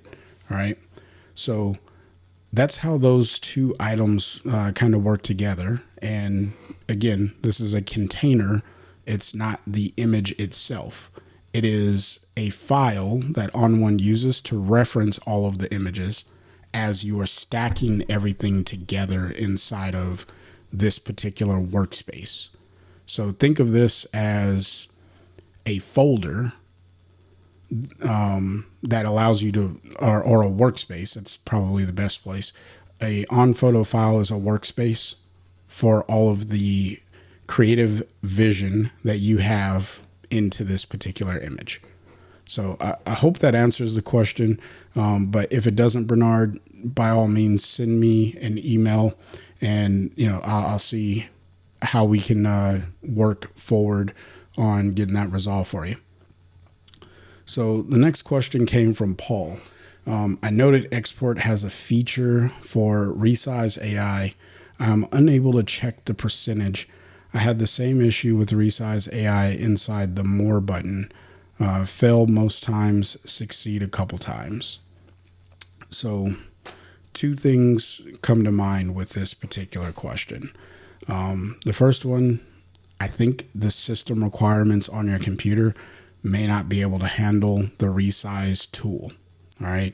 And this is one of those challenges with ON1 that you have to have a computer that meets the recommended settings to get the most bang for your buck out of the software. If you are meeting the minimum requirements, you're going to get good usage out of the software, but it won't be anywhere near the recommended, or what you would get if you have the recommended options inside of, or the recommended system requirements for ON1. ON1 uses resources, and it uses a lot of them. All right. If you don't have a computer that can take the tax, then you will run into the issue like you're having right now, where sometimes it works, sometimes it doesn't. But as I mentioned earlier, that resize inside of the export window, let's go ahead and turn that off. We'll jump into the export window. This resize option is not dedicated to resizing the image in the way that the Resize AI tool is. The Resize AI tool is looking at your image and it's creating new pixels to expand the file. This, to the best of my knowledge, and if anyone knows better, this is resizing it for the dimensions to kind of fit it. It's really more of a down res, if that makes sense.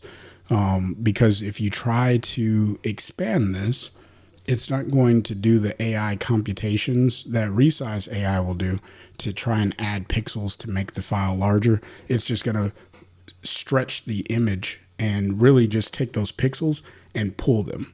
And then you get like really weird distorted looks on the image. So I personally would only recommend using this to downsize an image. So hopefully that answers your question, Paul. And then the last question I was sent in was really tied to, give me 1 second, I need some water.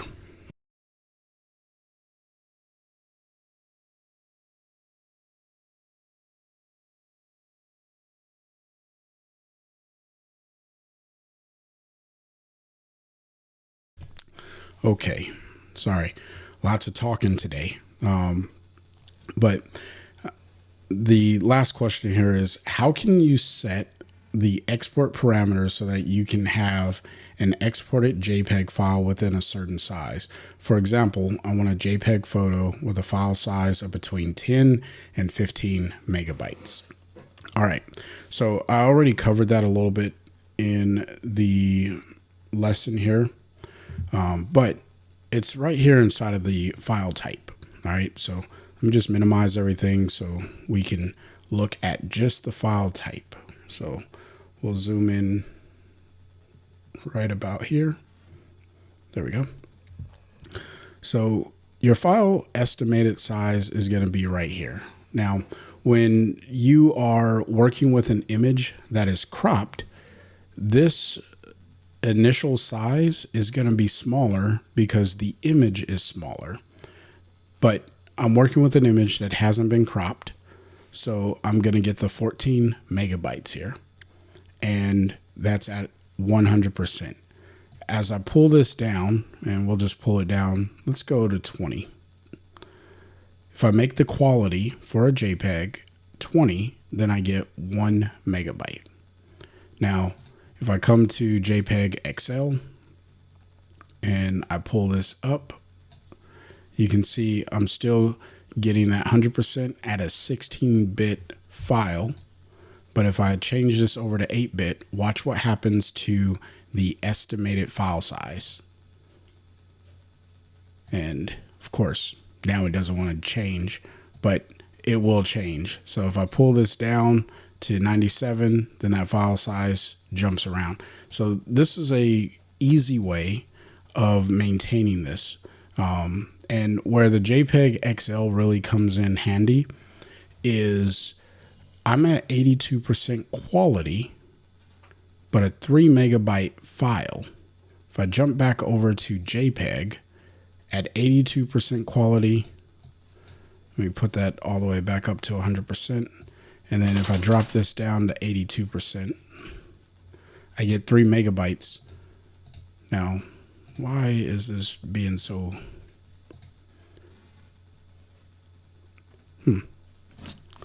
So it's not really jumping all that much.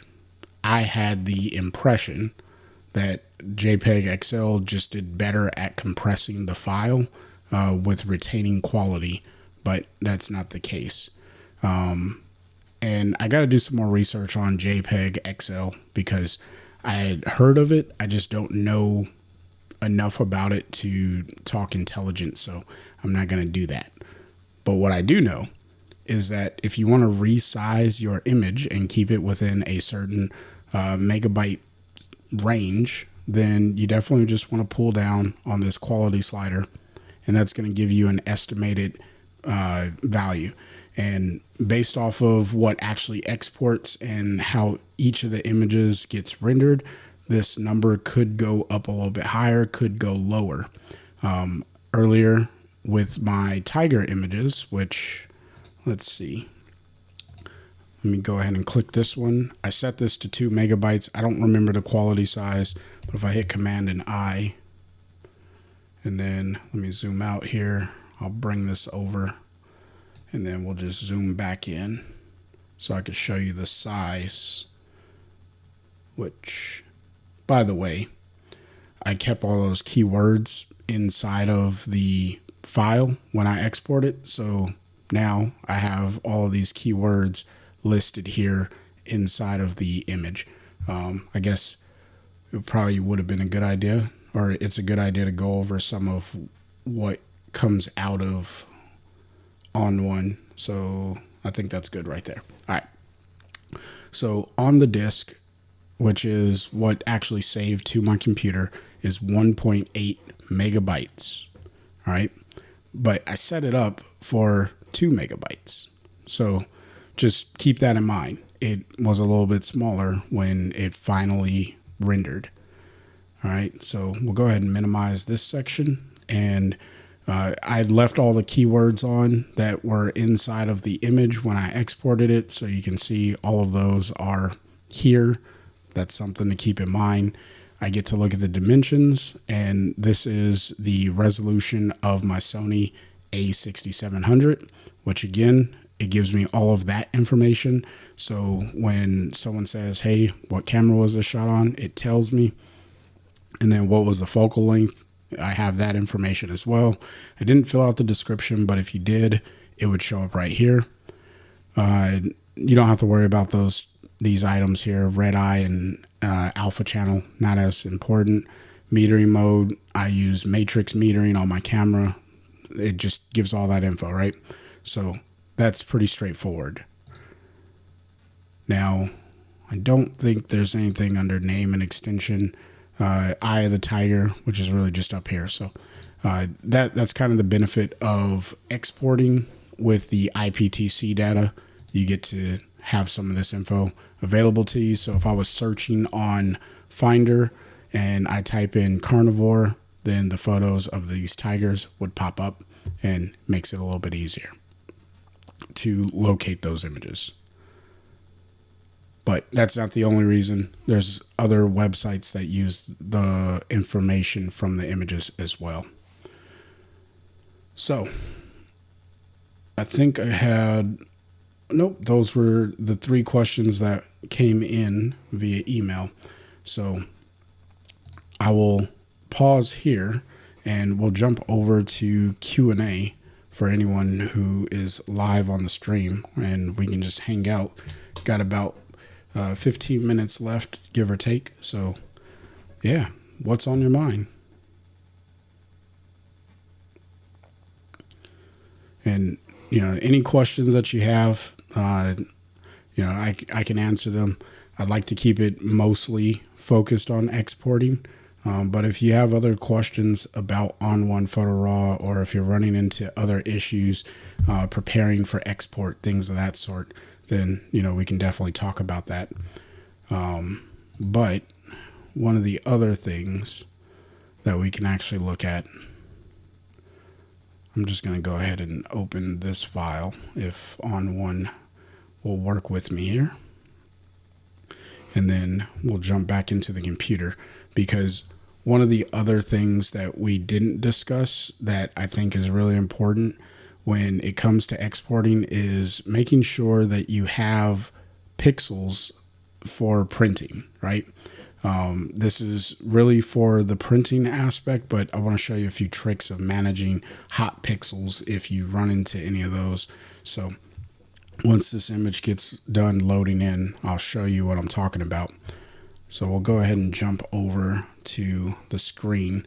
So this is a headshot that I created for one of my clients, and I use a white backdrop, and then I light that separately, right? And I see your question there, Chad, or your comment. I'll get to that in a second. But what I always want to make sure, if I come over here to the levels, you can see I have a lot of information over here on the right side. So if I turn on my clipping, I'm not actually clipping. So this is a great indicator that I can send this out and everything will be great. But let's say I boost the exposure on this file and I have something that looks like, I don't know, like this. All right. Now, I managed this when I was actually creating the TIFF file, so it worked out just fine. But for what it's worth, if you do run into this issue, what you can do, and this is not a perfect solution, but if you're exporting for print and you want to make sure that you're not losing pixels, you want to lower the white value. So we're going to go add filter. We'll come into curves. And on the tone curve here, if I just pull down on the white value, got to turn on our clipping mask again because I want to see this happen in real time. Why is it not clipping anymore? Okay, I guess I moved it just a little bit. But essentially what you want to do, instead of having 255 as your output for white, you just want to bring that down. And I find anywhere between 250 and 245 is natural looking. And when it prints, what that tells the printer is, I want you to put down some color in this area. Otherwise, if you send the file out for print and you're clipping, then you'll end up with the paper getting like these little splotchy white spots on it. And that just doesn't look good. It's probably not what you want. So that's the reason why I like to pull down on the whites. If you can retain the information, again, I just pulled this up by a third.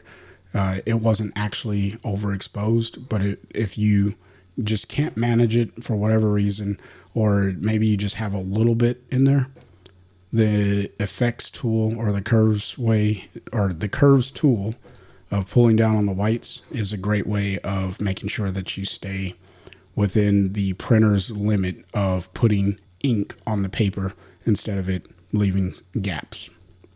So let's jump over to the comments here. All right, Chad said, okay. Sorry, got to scroll through here. All right, here we are. So Chad has a few comments here. First one, I usually import straight to desktop from camera, Mac. I then rename separated by type. So nomenclature, so JPEG and RAWs have same number sequence in ON1. Okay, yeah, and I mean that's a great way to work, because what I've been doing now, I think I do exactly what you're talking about, where I drop all the images into a folder on the hard drive that I want to edit from, and then I open up ON1 and go to that folder, and then I put in all of my metadata information, and it keeps the RAW and the JPEG sequence numbers as I want them to be. So thanks for sharing that, because that's how I do it as well. Chad also asked, inside ON1, can I update particular metadata items for an entire folder, group of images? Yeah, so let's just jump back into the computer. And that's actually what I was referencing a little bit earlier.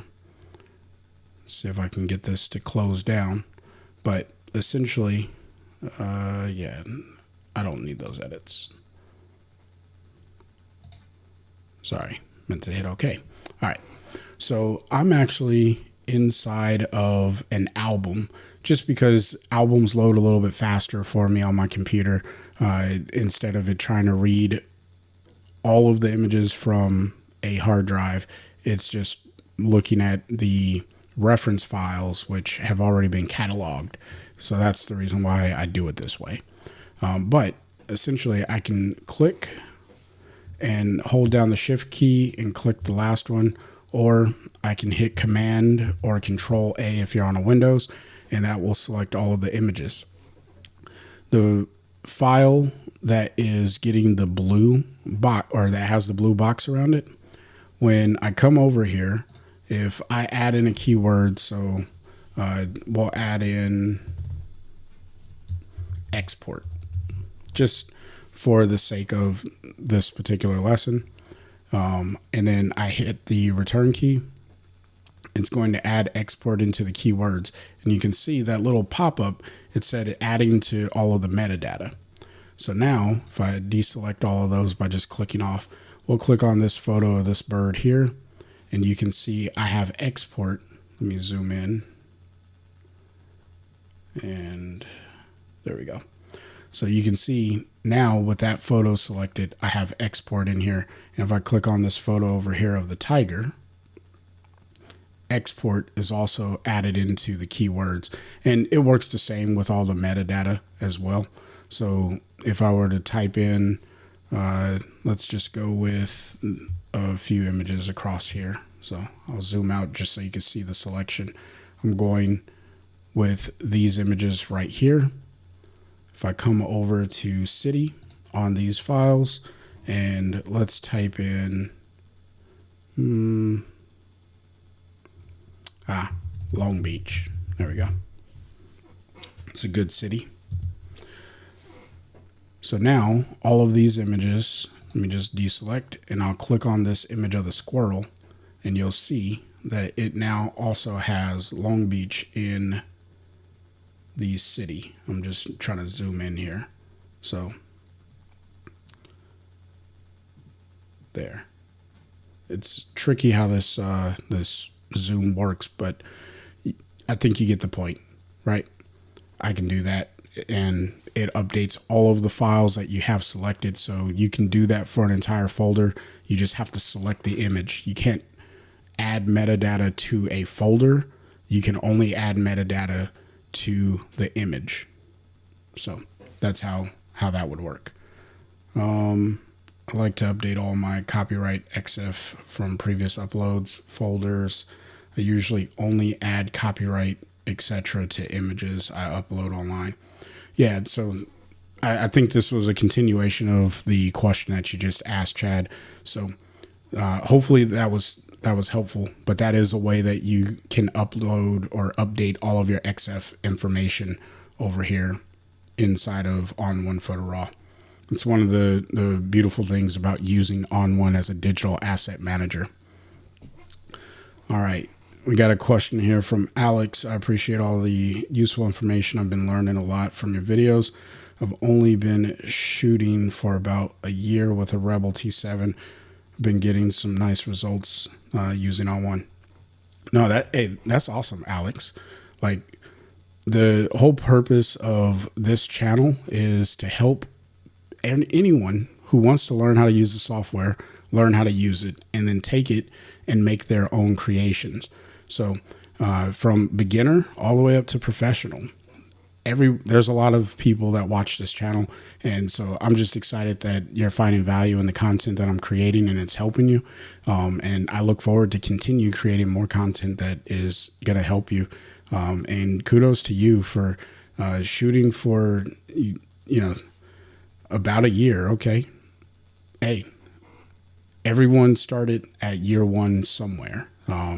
And I am no expert photographer. I think I've gotten to a point where I can definitely charge for my services or what I can do. But even if I never did get to a point where I would charge for services, what I've learned is the amount of years that you photograph really don't tell the story as well as the results that you're getting. Because I've seen people who have been photographing for 20 plus years and their images are not that inspiring to look at.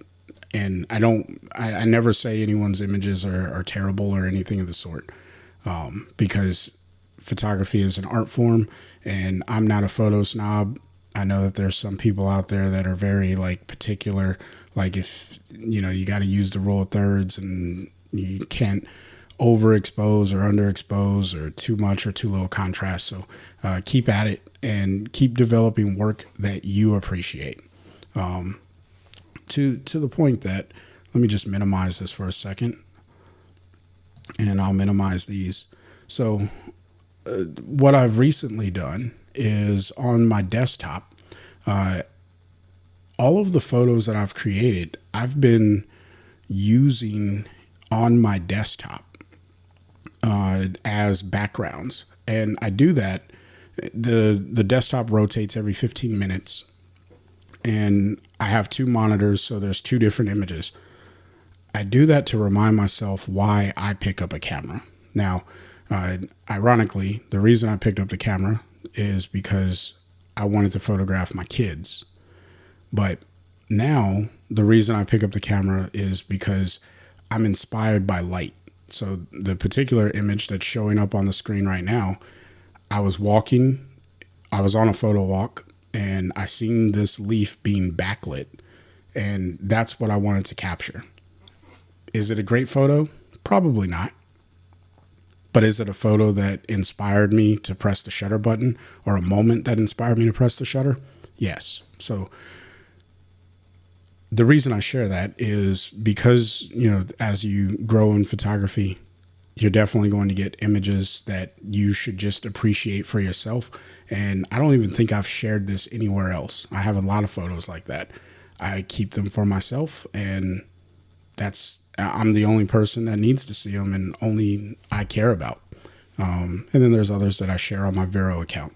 So I'm excited for you. And if you got a link to any work, or if you happen to start working on Vero or post on Vero, then tag me, and hit me up over on Vero. I'd love to see your work, because I think that that's a great place to post work. All right, Mike says, great session. Like Alex, I find the information very useful. I may have missed this, but can you export multiple images at the same time? I asked because today I tried to export 5, but it wouldn't do it. Okay. It could be easily my fault. Hey, no worries, Mike. All right. So I will definitely touch on that, because this is an export class.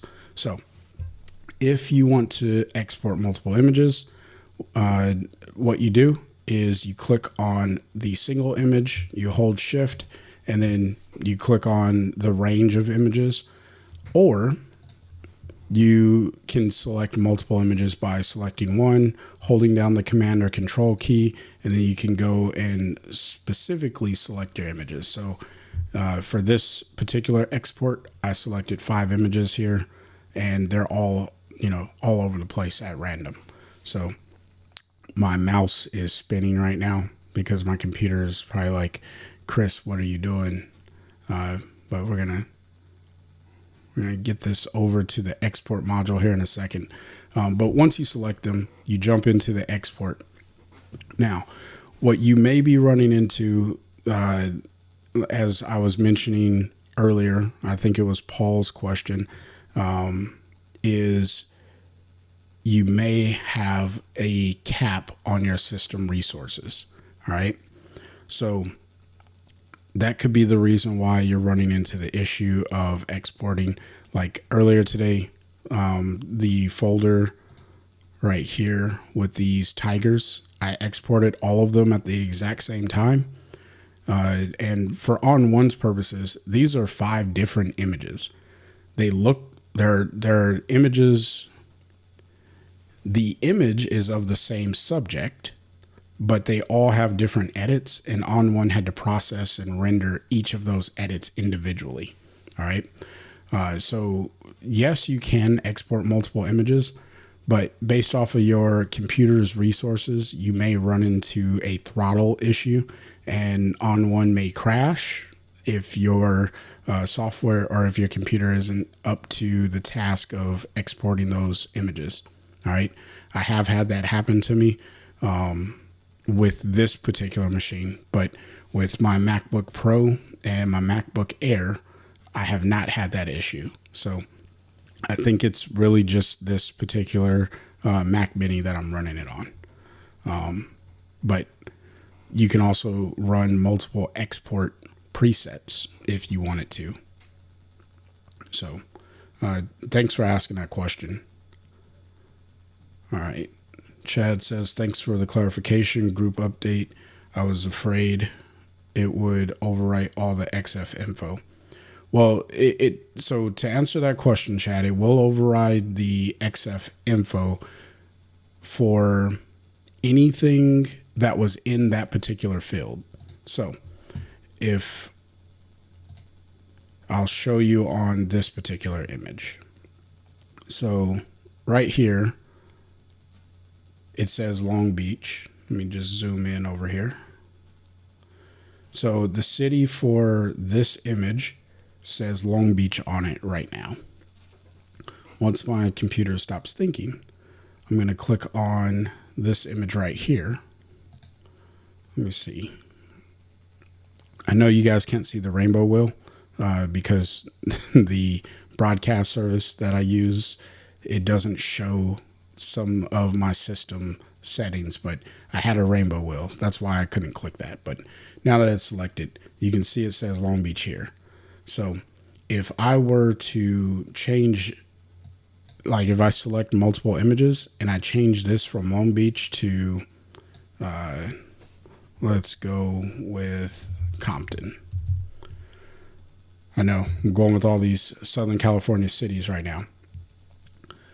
If I were to change this, or let me rephrase. So the photo of the squirrel is in Long Beach. This photo of her name is Erin is in Compton, right? So if I click here, hold down Command and click here, it's going to show me Long Beach because the photo that has the blue border is selected. But if I click on this one, it's going to show me Compton. Now, let's say I made a mistake and both of these should be Vegas. Now, when I hit the tab key to jump to the next box, Aaron's photo is changed to Vegas and the squirrel's photo is changed to Vegas.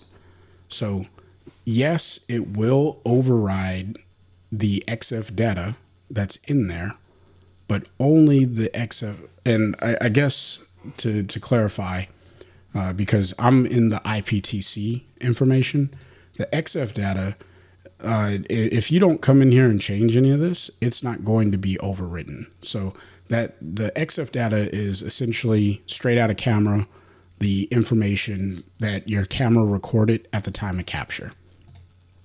Usually you don't need to mess with any of that. The IPTC is where I change a lot of that information, all right? Because that's based off of the actual shoot itself and to help catalog this series of images. So I hope I clarified that for you. But it's not going to overwrite the XF data. And no worries, Chad. That the whole point of creating this channel is to help. So, all right, down to Alex. I've uploaded some stuff to Instagram. I think I'll switch to Vero though, so I'll be sure to follow you. Hey, my man, I appreciate it. I think you'll really enjoy Vero. So, you know, I think for anyone who is watching this stream all the way to this point, one, thank you. I really appreciate you. You guys are real. But also Vero, I find that to be hands down my favorite publishing platform for my images that I want to share on social and share with everyone. I'm not sponsored or affiliated with Vero. It's just a great service that is really tailored towards photographers. Like, it's not a social platform that is full of other noise.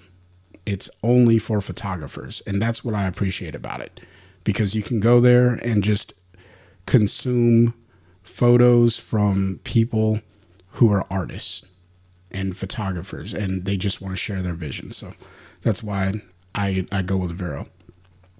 Mike says, thanks for that. I'm on Vero too, but stopped using it, but we'll get back to it now. Thanks again. Hey, no worries, Mike.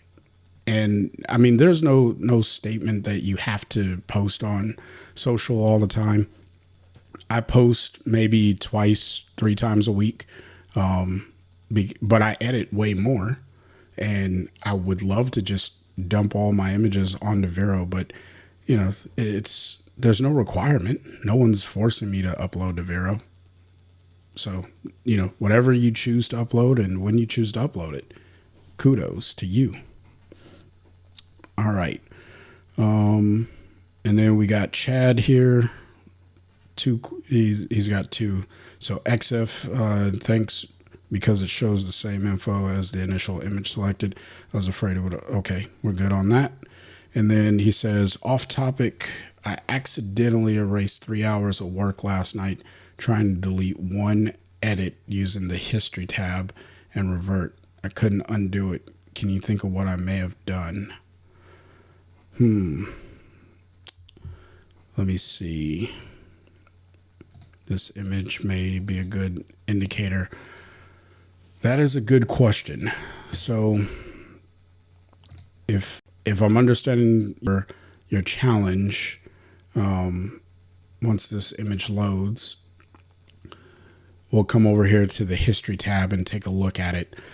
But what it sounds like is you jumped to the original and see this one. I don't even know what doesn't. Let's just put a bunch of edits on here. So we'll give it some contrast, bring down the shadows. This is going to be like a really great edit, guys. I promise. I don't. It's not going to be great at all. I'm just trying to get the history tab here filled. So, all right. So we got some colors because this is my Canon color, like my basic color setting for Canon. It works out. I got the little rainbow wheel, so we'll let that go. But in the meantime,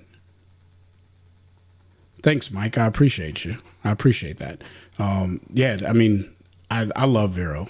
And if you, you know, I follow everybody on Vero, whomever is using it. So if you're on there and you're using it, just send me a message or I guess if you follow, I get the notification and I'll follow you back. And, you know, I encourage other people on there, you know.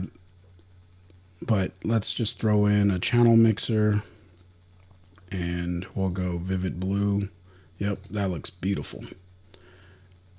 Again, if you're just now tuning in, I am just messing around. We're throwing a match color for a good measure. All right, so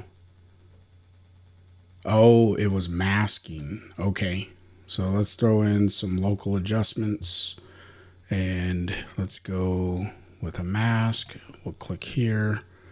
Okay, let's add in another one. And we'll come back here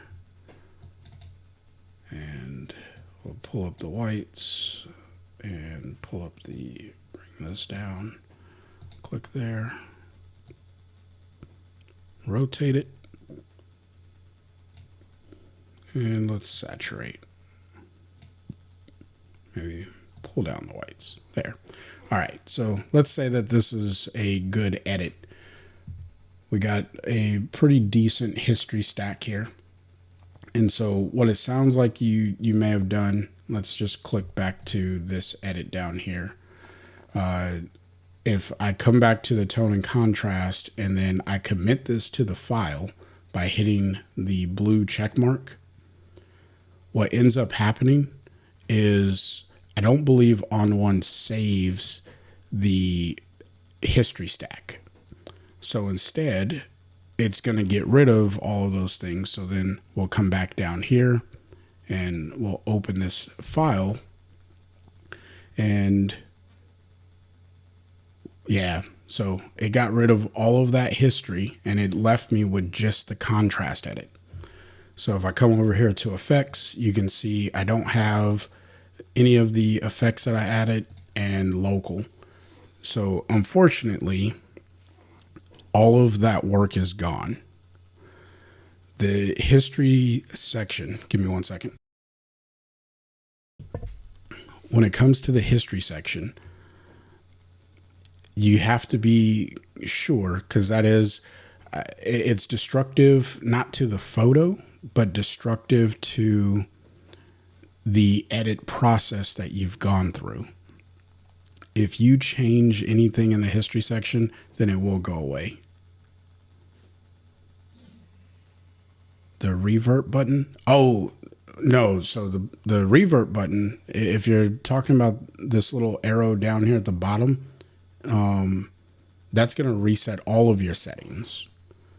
So if I go ahead and click this and hit OK, that has nothing to do with the history tab. That's just going to give me my original image, and I don't get anything in there. Like even my basic color settings, those are gone too. I'm sorry, you're talking about the revert button here. All right. So yeah, I am, let's click revert. That's going to bring me back to the open for the history here. So let me get this, because it doesn't look like much has happened, right? If I had like 50 edits in here in my history, so we'll just add in, let's add in an edit color, and we'll add in a split tone. And I'm just throwing a bunch of stuff on this image to make the image look a certain way, so it's very clear. Bleach bypass, and then we can come over here to local. We'll add an adjustment, and we'll add that down there at the bottom. Add another one, and let's rotate this one, put it at the top again, like we, let me see, is that, yeah, it's still at the bottom. There we go. It's getting there. Come on, computer, you can do it. All right, so we'll say that that looks pretty good. If I hit the revert button up here, what it's gonna do is revert to the open. It jumps from the top. Let me just zoom in over here a little bit. And there, that should be good. So what ends up happening when you hit the revert button, it just jumps the preview from the bottom of the history stack, which is as you are working through your edit, it builds up, right? Every time that you make a change, the history stacks on top of it. But if I want to jump to the bottom, then I can hit revert. And then if I want to jump back to the top, if I hit revert again, or I'm sorry, if I just come up here to the top, then I can click it, and then it's going to get me back to all of the edits, and I can go anywhere in that time. However, as soon as I close out this image by hitting the blue check mark or the X, I'm going to lose all of my history, because the only way that this will be saved is if I'm at the top, and then I can hit the blue check mark, and that will commit all of those changes that I just made to the topmost portion of the image. Now, here's what I'll tell you that I recommend everyone does if you are not completely sure where you want to go with the edit. All right, let's just go ahead and open this up again. And you can see the history is now gone, but I still have the ability of reverting to the original. All right, so I can come over here to snapshot. And this is where snapshots really do come in handy. All right, so what I want to do is click on effects. We'll go add filter, and I'm just going to add in a match color, and we'll do something like this. Maybe increase the color and the saturation. Yeah. So let's say that I really enjoy this. I want to create a new snapshot, and then we'll call this look 1. And then maybe I want to come over here and really like change some stuff up. And got to zoom out over here. All right, so we're going to come over here to the AI Style Advisor.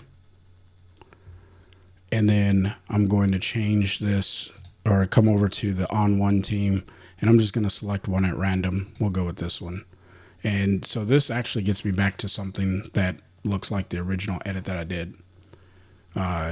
So once I select here, it adds it to the file, and then I can come over to snapshot and I can go look 2.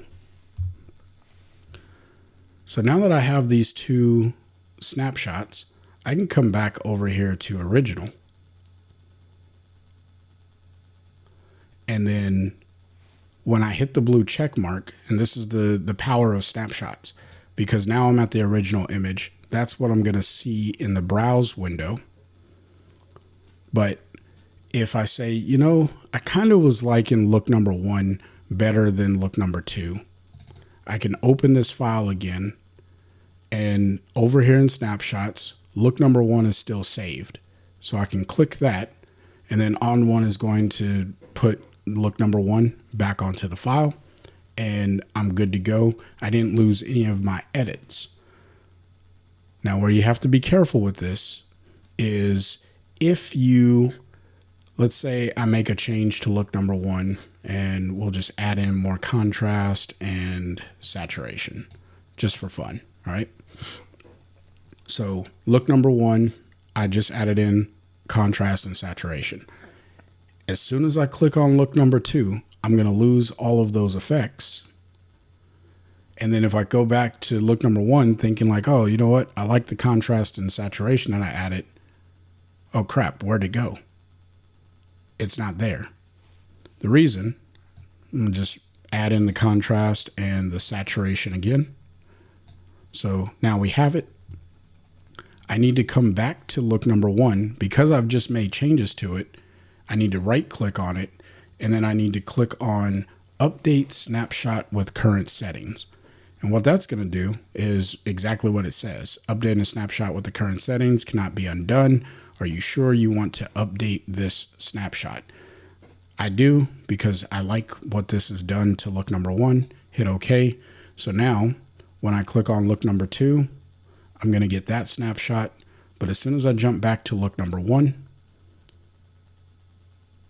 and of course, now it doesn't want to work the way that it's supposed to with all the updates. Well, it definitely says that it's been updated because the contrast and saturation are there. Well, that's weird.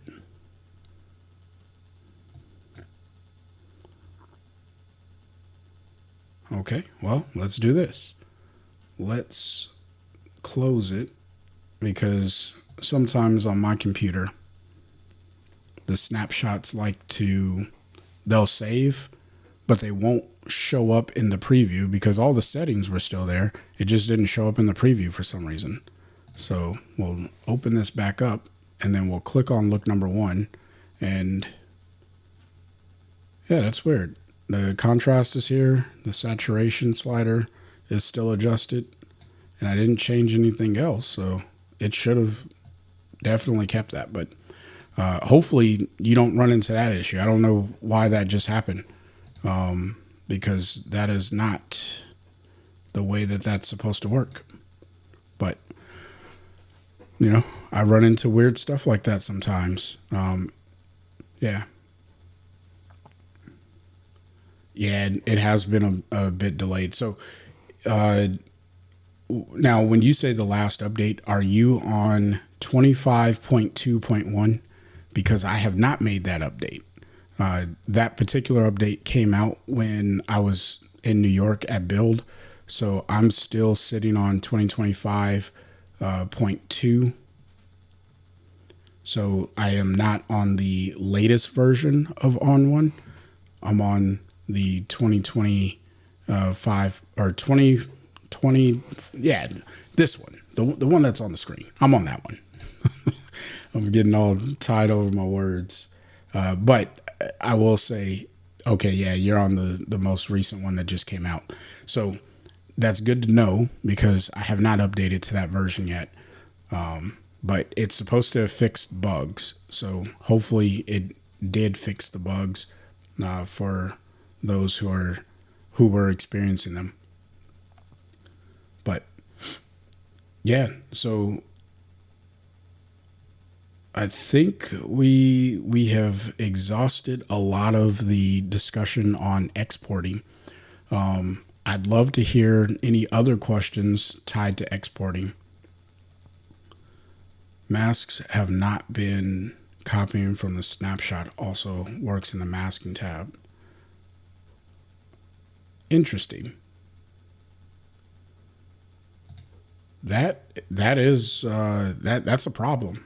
I mean, especially for me, I'm gonna have to test that out, and if it's not working, send ON1 a note because that is not cool. Like, we definitely need the masks to save inside of our snapshots. Just like, I don't know why with all of my settings, I'm still not getting the preview that I had earlier. But maybe this is it. And it's just, I thought it was more saturated than this though. That's what I remember at least. And I could just be wrong. Here, let's try it again. So we'll update that with that. We'll jump to look number 2, and then we'll jump back to look number 1. And yeah, see, this doesn't look like look number 1 as I created it. But all the settings are still the same. So weird. I've never encountered that before. For everyone watching, Chris also has another video on exporting I watched today. That was excellent 4 months ago. Yeah, I go over a lot of the same stuff because I learn how to use it in different ways and different scenarios. So thanks for the plug on that, Chad. I really appreciate it. It's that video, it should all work the same. I just wanted to go over it again because sometimes things don't always end up where you would expect them to. So I am super grateful for this community helping share the content as it is created. So thank you all. And thank you, Chad, for sharing the experience you're having with the latest version of ON1, because I think that that's something that needs to be addressed if we're running into issues with masking inside of snapshots, which is a thing that I use a lot in my work, and I mask a lot in my work. And in fact, the reason I use the snapshots is because I may want a different type of mask in one look versus the other just to compare the two. And so if they're not saving, then that's a big red flag. But we have been going for almost 2.5 hours. So I'll give it another 7 minutes. I'll end the stream in about 7 minutes. So, because I enjoy hanging out with you all and everyone who has been here on the stream. So whatever else you guys want to ask about ON1 doesn't have to be specific to exporting anymore. I'll definitely be happy to help answer any questions or provide any feedback on those. But I am going to get some water.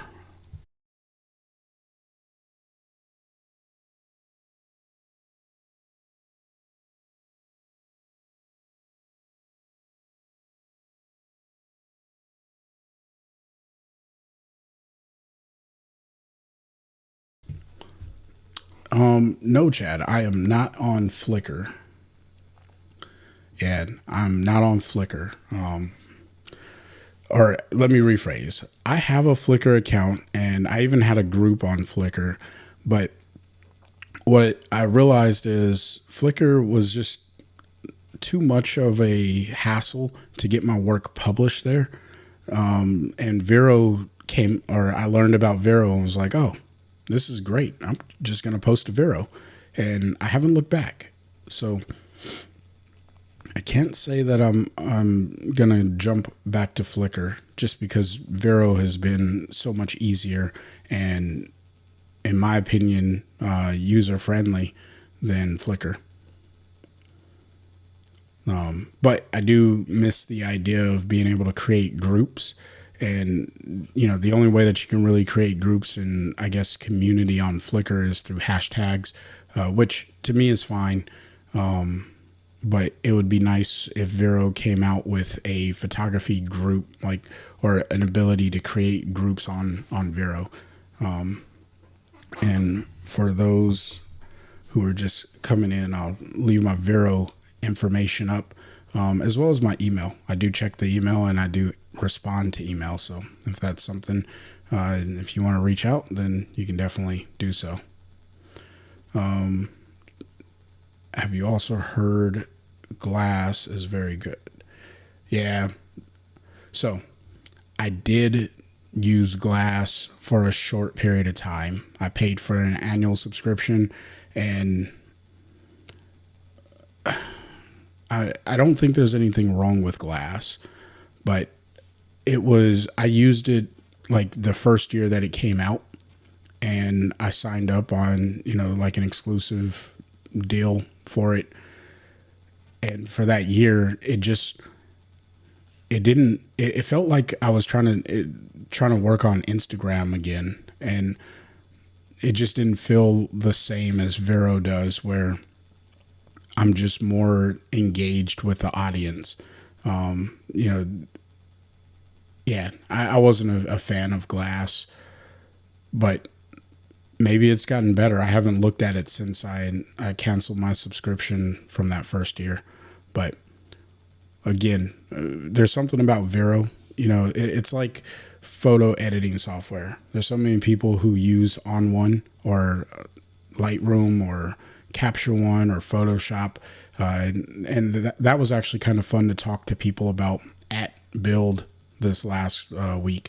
Is there were so many people who were using Camera Raw instead of Lightroom, and they're like, no, I'll never use Lightroom. I'm only going to use Camera Raw. And I found that interesting, because in my mind, I'm like, well, how are you managing your assets? And, some of them are like, I'm just doing it manually on Explorer or Finder. And then others are using things like Photo Mechanic to cull through their images, and then they put that into a folder, and that's all that they really need. They're not keywording their images, which to me, it sounds very odd, because I just think that every image needs a few keywords. I'm not saying you need to put like 20, but every image should have some keywords. Okay, Mike. Yeah, a Vero session. I'd be down for that. Just shoot me a message on Vero and we can figure that out. I think that would be great. I really do enjoy the interface. So if that's something you're down for, then yeah, let's do it. And you are very welcome. It's honestly my pleasure to make these videos and make this content here for the community. I am a huge fan of ON1, hence the multiple videos all over the channel. And I look forward to making more content centered around ON1. Chad says the asset management is one of my favorite aspects to ON1. I have had a hard time supporting Adobe's ethos at the moment. Yeah. So I still use Adobe software. I use a lot of photo editing software. ON1 is just my favorite to use. All right. I love the workflow. I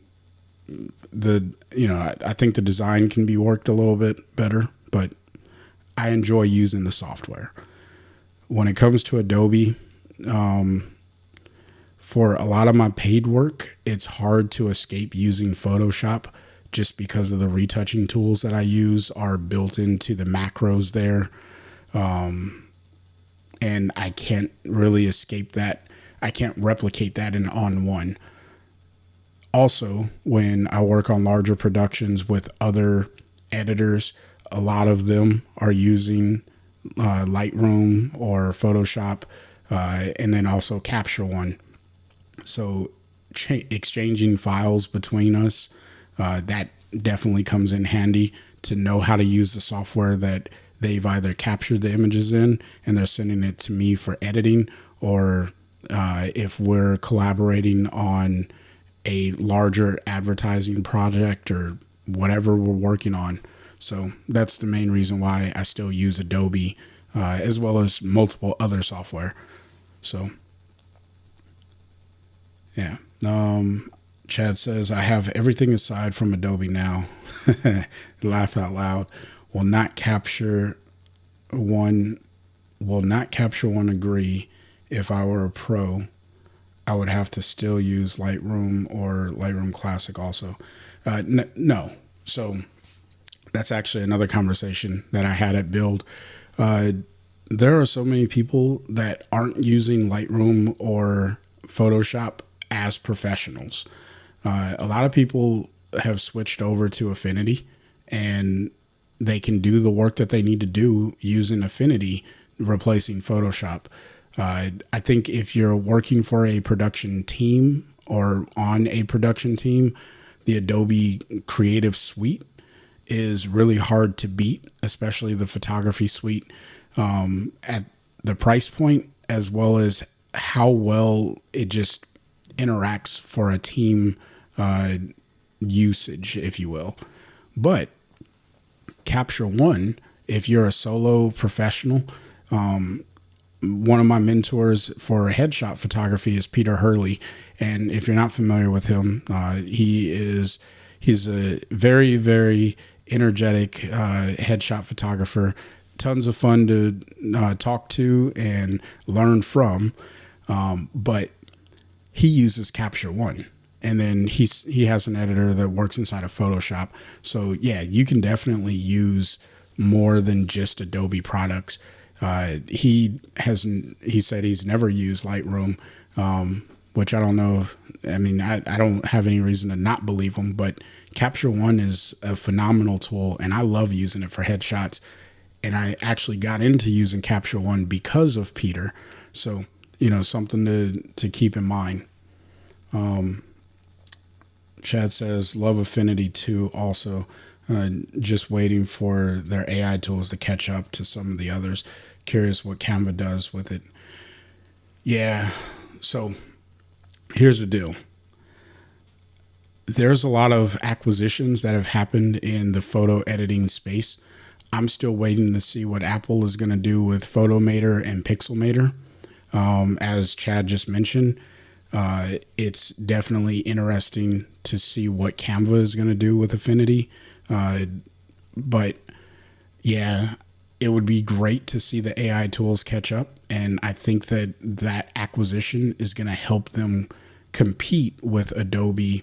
And then, the acquisition of Pixelmator and Photomator from Apple, that's also going to be another area to watch. And neither of the new acquisitions between Canva and Affinity and Apple and Pixelmator and Photomator have actually hit the market yet. So it would be very interesting, or it's going to be very interesting to see what happens there. I'm not entirely sure what's going to happen there, but I look forward to it because I think that the photo editing workspace, it needs competition to be successful. If there's only one program that's dominating the space, regardless of if that's Adobe, ON1, Luminar, whomever, it wouldn't be as creative in the space because everyone would be using the exact same tools. Now, will everyone use them the same way? Absolutely not. But I can get different edits in ON1 than I'll get inside of Affinity, inside of Photoshop. And it's all just because of the workflow. The workflow really does matter. And I think that that's what's important about selecting a photo editor or a digital asset editor. All right. At least that's my opinion. All right, let's see. Peter or Chad said he's going to check out Peter. Yeah, he's a very interesting character. I really do enjoy him. And yeah, he's based out of New York. Let's see.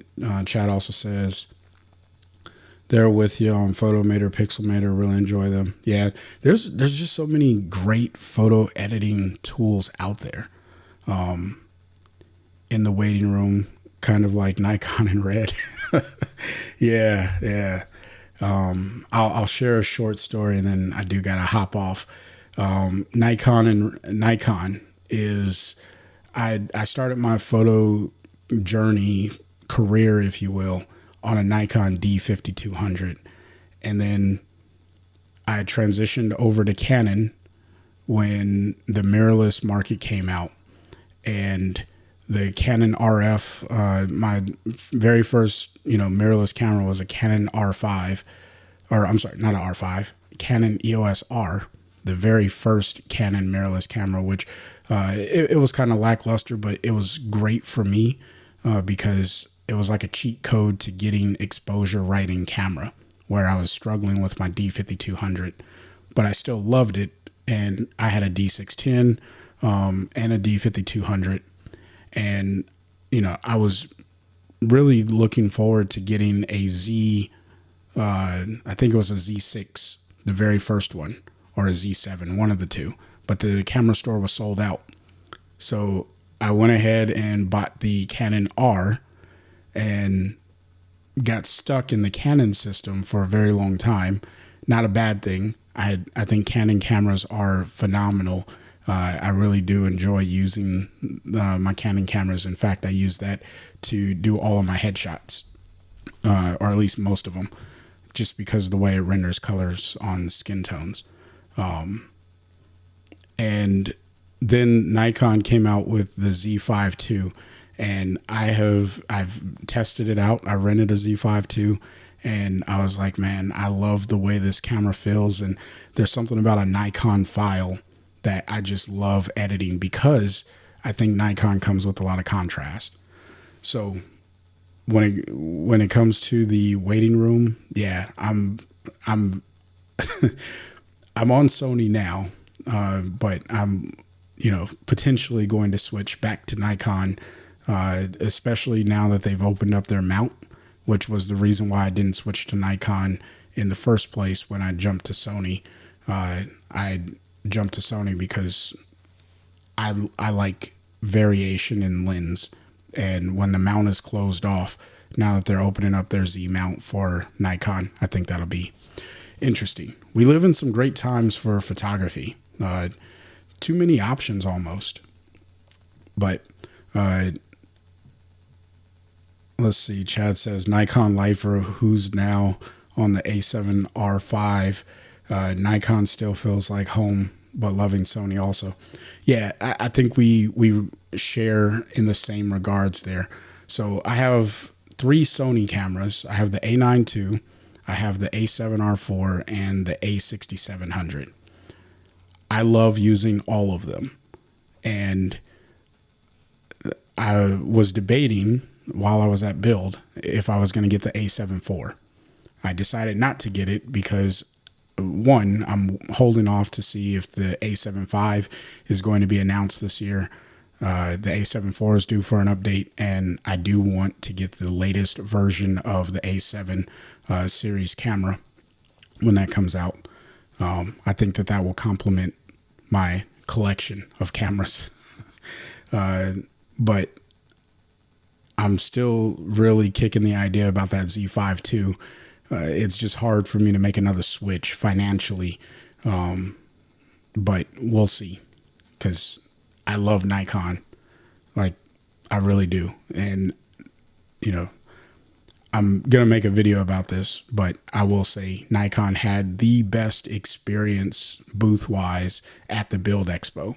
Between Sony, Canon, and Nikon, hands down, in my opinion, Nikon had the best presenters, the best layout for models, the best flow of just looking at all of the red cinema cameras and the Nikon cameras that are coming out. They had a whole workspace showing how to use their proprietary raw editing software, all that stuff. Just phenomenal. I really did enjoy the Nikon booth. The Canon booth and the Sony booth, they were good. Not mad at them. They just weren't Nikons. And I don't even use a Nikon right now. Oh, man. All right. So I think I've been running my trap for quite some time. You had the Z6 II AF, just wasn't close. Yeah. So that's the reason why I have not switched to Nikon again as well, Chad, is they're just struggling in the autofocus department. But the Z5 II and the Z8, the Z9, which I've never shot on the Z9, but I have shot on the Z8 and the Z5 II, just messing around with some people's cameras in my camera club. And yeah, great experience. Like, something about the use of, like, the way the shutter feels. And I didn't even think I was ever like a camera fanboy until I picked up the Nikon Z8 and the Z5 II, and I was able to like rotate the screen, because that's the other issue that I have with my A9 and my A7R4. The screen just tilts up and down. It doesn't flip around. So in order for me to get the lower angle shots, which I like to get in a portrait orientation, I either have to hold the camera further away from my body, or I have to get like down on the ground pretty much, just so I can see the screen, so I can line up my shot. And I just don't feel as inspired shooting with my A9 II or my A7R4, which is why I use my Canon a lot. Although I have been using my A9 II more. I've been forcing myself to use it just because I spent all this money on an A9 II before the A9 III came out. And I was like, okay, I invested in this camera. I might as well use it. And it's a great camera. But if I want to get any low angled shots, which is the way that I like to photograph a lot, I can't really do that. So there it is. At least low angle portrait shots, I should say. Landscape, I can tilt the screen up and it'll work just fine. So yeah, hey, I want to say thank you to everyone who has been hanging out here on the channel. I really do appreciate you, and I think we got to do this more frequently. So if you are watching this on the replay, then comment, if you want to see more live shows, and we can just hang out. Maybe it'll be a weekly thing where I just go live and we hang out as a community, talk about ON1 and other photo stuff. No reason why we can't do that. Just let me know. But with that being said, I hope you guys got something out of the export module training that we went through today. Until next time, I want you guys to stay inspired and keep creating. Peace.